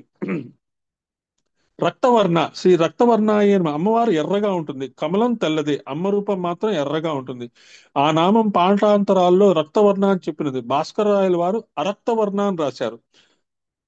రక్తవర్ణ అరక్తవర్ణ అంటే ఏం తప్పులేదు. భాస్కర రాయల వారు తపన లలితా సహస్రనామంలో పునరుక్తి లేదని చెప్పాలనుకున్నారు. ఒకే శబ్దం రెండు సార్లు కనబడితే దాన్ని ఆయన మరొకలా సాధించారు. స్వాహ స్వదా మతిర్ మీద దగ్గర మతిహి అనే నామం వస్తుంది. పూర్వ పాఠాల్లో మతిహి అనే మాత్రమే ఉంది. శాంతి పుష్టి దగ్గర మతి అని వచ్చింది. ఇక్కడ అమతి అని కూడా చెప్పారు. శాస్త్రంలో ఒక శబ్దం రెండు మార్లు వచ్చిందంటే ఒక్కొక్కప్పుడు అర్థభేదం వస్తుంది. ఒకే అర్థంతో చెప్పిన సందర్భాన్ని బట్టి అన్వయంలో భేదం ఉంటుంది. దాన్ని పునరుక్తి అంటారు. ఆ మాటకి వస్తే విష్ణు సహస్రనామంలో ఎన్నో పునరుక్తులు ఉన్నాయి. పునరుక్తి అంటే ఒకే పదానికి రెండు అర్థాలు వస్తాయి అన్నమాట. ఒకే పదానికి రెండు అర్థాలు వచ్చేటట్టు. ఇప్పుడు ఒక శ్లోకంలో ఫస్ట్ లైన్ లో ఒక పదం వచ్చింది, అదే పదం సెకండ్ లైన్ లో వస్తుంది. ఆ ఫస్ట్ లైన్ లో కాంటెక్స్ట్ ని బట్టి ఆ పదం యొక్క మీనింగ్ మారుతుంది. సెకండ్ లైన్ లో కాంటెక్స్ట్ ని బట్టి ఆ పదం యొక్క మీనింగ్ మారుతుంది. దాన్ని పునరుక్తి అంటారు. ఇప్పుడు విశుద్ధ చక్ర నియంలో ఉన్నది డాకినీశ్వరి. అది చెప్పుకున్నాం కదా. ఆవిడెవరు? లలిత యొక్క నామాలు. ఒక్కొక్క చక్రంలో ఒక్కొక్క తల్లి. విశుద్ధి చక్రం నుండి మూలాధారం వరకు 5 చక్రాలు. ఆజ్ఞా చక్రం 6వ చక్రం. 7వ స్థితి సహస్రం. మొత్తం 7 భూమికల్లో 7 దేవతలు చెప్పారు. 7 చెప్పడంలో విశుద్ధితో ఎందుకు మొదలు పెట్టారు? మనకి ప్రారంభం సహస్రాల నుండి కిందికి వచ్చే పద్ధతి, లేదా మూలాధారం నుండి పైకి వెళ్ళే పద్ధతిలోనే ఉండాలి. ఇలా వెళ్ళడం అనౌచిత్యం అంటే కాదు, ఇందులో ఔచిత్యం ఉండే పరిశీలించాలి. అంటే మూలాధారం నుంచి సహస్రాలను చెప్తారు, లేదా సహస్రాల నుంచి మూలాధారం చెప్తారు. కానీ ఇక్కడ ఏం చేస్తున్నారు? విశుద్ధి చక్రం నుంచి స్టార్ట్ చేస్తున్నారు. విశుద్ధి చక్రం నుంచి మూలాధారం వరకు వచ్చి ఆ తర్వాత ఆజ్ఞా చక్రం వచ్చి ఆ తర్వాత సహస్రాలను చెప్తున్నారు. దీంట్లో కూడా చాలా సీక్రెట్ సైన్స్ ఉంది. దాన్ని పరిశోధించి మరీ చెప్తున్నారు. మనం ఏదో క్యాజువల్ గా చదువుకుంటూ పోతున్నాం కానీ ఆ పరిశోధన ఫలితమే చెప్తున్నారు. విశుద్ధి చక్రం ఆకాశతత్వానికి ప్రతీక. ఇలా కిందకి వెళ్తే ఆకాశ ఆకాశాద్ వాయు, వాయుతత్వం అనాహతం. అనాహతం వాయుతత్వం తెలుసు కదా. విశుద్ధి ఆకాశతత్వం మనకు తెలుసు. వాయురాగ్ని, అగ్నితత్వం మణిపూరకం, జలతత్వం స్వాదిష్టానం, భూతత్వం మూలాధారం. ఈ పంచభూతాలతో తన్మయమై తిరిగే మనస్తత్వం ఒకటి ఉంది. ఆ మనస్సు అంతఃకరణ తత్వం. అందుకని ఆజ్ఞాచక్రం. అందుకని పంచభూతాల గురించి ముందు చెప్పడానికి విశుద్ధి నుంచి స్టార్ట్ చేశారు. అది లాజిక్. విశుద్ధి ఆకాశతత్వం, అనాహతము వాయుతత్వం, మణిపూరకం అగ్నితత్వం, స్వాధిష్టానం జలతత్వం, మూలాధారం భూతత్వం. అందుకని విశుద్ధి చక్రం నుంచి స్టార్ట్ చేశారు. వీటన్నిటికీ కేంద్ర స్థానం ఎక్కడ? ఆజ్ఞా చక్ర, మనస్సు. ముందు అసలు బేసిక్స్ తెలుసుకొని ఆ తర్వాత మనస్సు దగ్గరికి వెళ్తే, ఇవన్నీ అనుసంధానం చేస్తే ఎక్కడికి వెళ్తాం? అమ్మవారి దగ్గరికి వెళ్తాం. అలా చెప్పుకుంటూ వచ్చారు. ఈ అంతఃకరణం జ్ఞానస్థానం. పంచభూతాలు శరీర నిర్మాణానికి పనికొచ్చే ఇంద్రియాలకు ప్రధానాలు. మనం ఇంతకుముందు కూడా చెప్పుకున్నాం. పంచ జ్ఞానేంద్రియాలు, పంచ కర్మేంద్రియాలు, పంచ ప్రాణాలు. మన శరీరంలో కూడా పృథ్వీ వ్యవస్థ ఉన్నది, జల వ్యవస్థ ఉన్నది. జల వ్యవస్థని స్వాదిష్టానం, అగ్నిని మణిపూరం, వాయువుని అనాహతం, ఆకాశాన్ని విశుద్ధి, మనస్సుని ఆజ్ఞాచక్రం. అసలు సమస్య అంతా మనసుతోనే కనుక దృష్టి అంతా ఆజ్ఞాచక్రం దగ్గర పెట్టి సాధన చెయ్యాలి అంటారు యోగులు. మెయిన్ ప్రాబ్లమ్ మనస్సే. Mind is the slayer of the real అని చెప్పేసి మనం మేడం బ్లావెట్స్ కి చెప్పుకుంటుందని చెప్తుంటాం కదా. మరి ఆ స్లేయర్ ని మనం స్లే చేయాలి. అదెవరు చేయాలి? మనలో ఉండే సాధనా పురుషుడు, మనలో ఉండే సాధన చేసే వ్యక్తిత్వం, మనలో ఉండే అమ్మవారు. ఆ మనస్సు, మనలో ఉండే నెగటివ్ థాట్స్ క్రియేట్ చేసేది ఎవరు? మనలో ఉండే రాక్షసుడు. మనలో మంచి ఆలోచన క్రియేట్ చేసేది ఎవరు? దేవతలు. మనం ఎక్కువ ప్రయోజనం చేసుకుంటూ ఉంటే ఆ ఆ మనస్సుని మనం డైవర్ట్ చేసుకోవచ్చు. డైవర్ట్ చేసుకొని సన్మార్గం వైపే తీసుకెళ్ళవచ్చు. ఇందులో ఒక విశేషం ఒకటి చెప్తున్నారు. ఒక శిశువు తల్లి గర్భంలో ప్రవేశించిన దగ్గర నుండి సప్తమ మాసం వరకు పరిణామాలు ఉంటాయి. సప్తమ మాసం వచ్చేటప్పటికల్లా వారిలో జీవ చైతన్యం ఉద్బుద్ధమవుతుంది. నేను అనే స్పృహ సప్తమ మాసంలో వస్తుందట. సెవెంత్ మంత్ లో. చూడండి, ఇందులోనే ఆ సైన్స్ అంతా ఉంది. తర్వాత ఎన్ని సంవత్సరాల తర్వాత యాక్చువల్ గా మన డాక్టర్స్ కనిపెట్టారు, ఇది ముందే చెప్పారు. తర్వాత 2 మాసములు మిగిలిన అవయవాలు రావటము, పుష్టి, అవన్నీ వస్తాయి. ఫస్ట్ సెవెంత్ మంత్ స్పృహ వస్తుందట. నేను ఉన్నాను, అమ్మ దగ్గర నుంచి నేను ఫుడ్ తీసుకోవాలి, నేను ఫుడ్ తీసుకుంటేనే నేను బయటికి రాగలను అనే స్పృహ ఎప్పుడు సెవెంత్ మంత్ లో బేబీకి వస్తుందట. ఆ తర్వాత మిగిలిన దానికి సంబంధించిన ఆర్గన్స్ అన్ని డెవలప్ అవుతాయట. ఆ తర్వాత కనుక సప్తమాసములే ప్రధానం. ఈ సప్తమాస వ్యవస్థ గర్భంలో పడిన దగ్గర నుండి ఆ శరీరంలో ఆయా మార్పులు చేసే చక్రములు విశుద్ధితోనే మొదలవుతాయి. సో బేబీ కూడా విశుద్ధితోనే స్టార్ట్ అవుతుంది. గర్భస్థ శిశువు 7వ మాసం వరకు ఏ ఏ దేవత ప్రభావంతో ఏ ఏ అవనిర్మాణం జరుగుతూ ఉంటే ఏ దశకు వెళ్తారో తెలుసుకోవాలి. ఇప్పుడు చెప్పబోయే దేవతలు గర్భస్థ శిశువుని సప్తమ మాసం వరకు ఎదిగేటట్లు చేసే దేవతలు. ఈ ధ్యానంగాని తల్లి చేసుకున్నట్లయితే ఆ పిల్లవానికి క్షేమం. అందుకనే ఆ, గర్భస్థ ప్రెగ్నెంట్స్ లలితా సహస్రనామం కమెంటరీ చదివితే ఇంకా మంచిది. లలితా సహస్రనామం చేసుకోమని చెప్పాలి మనం.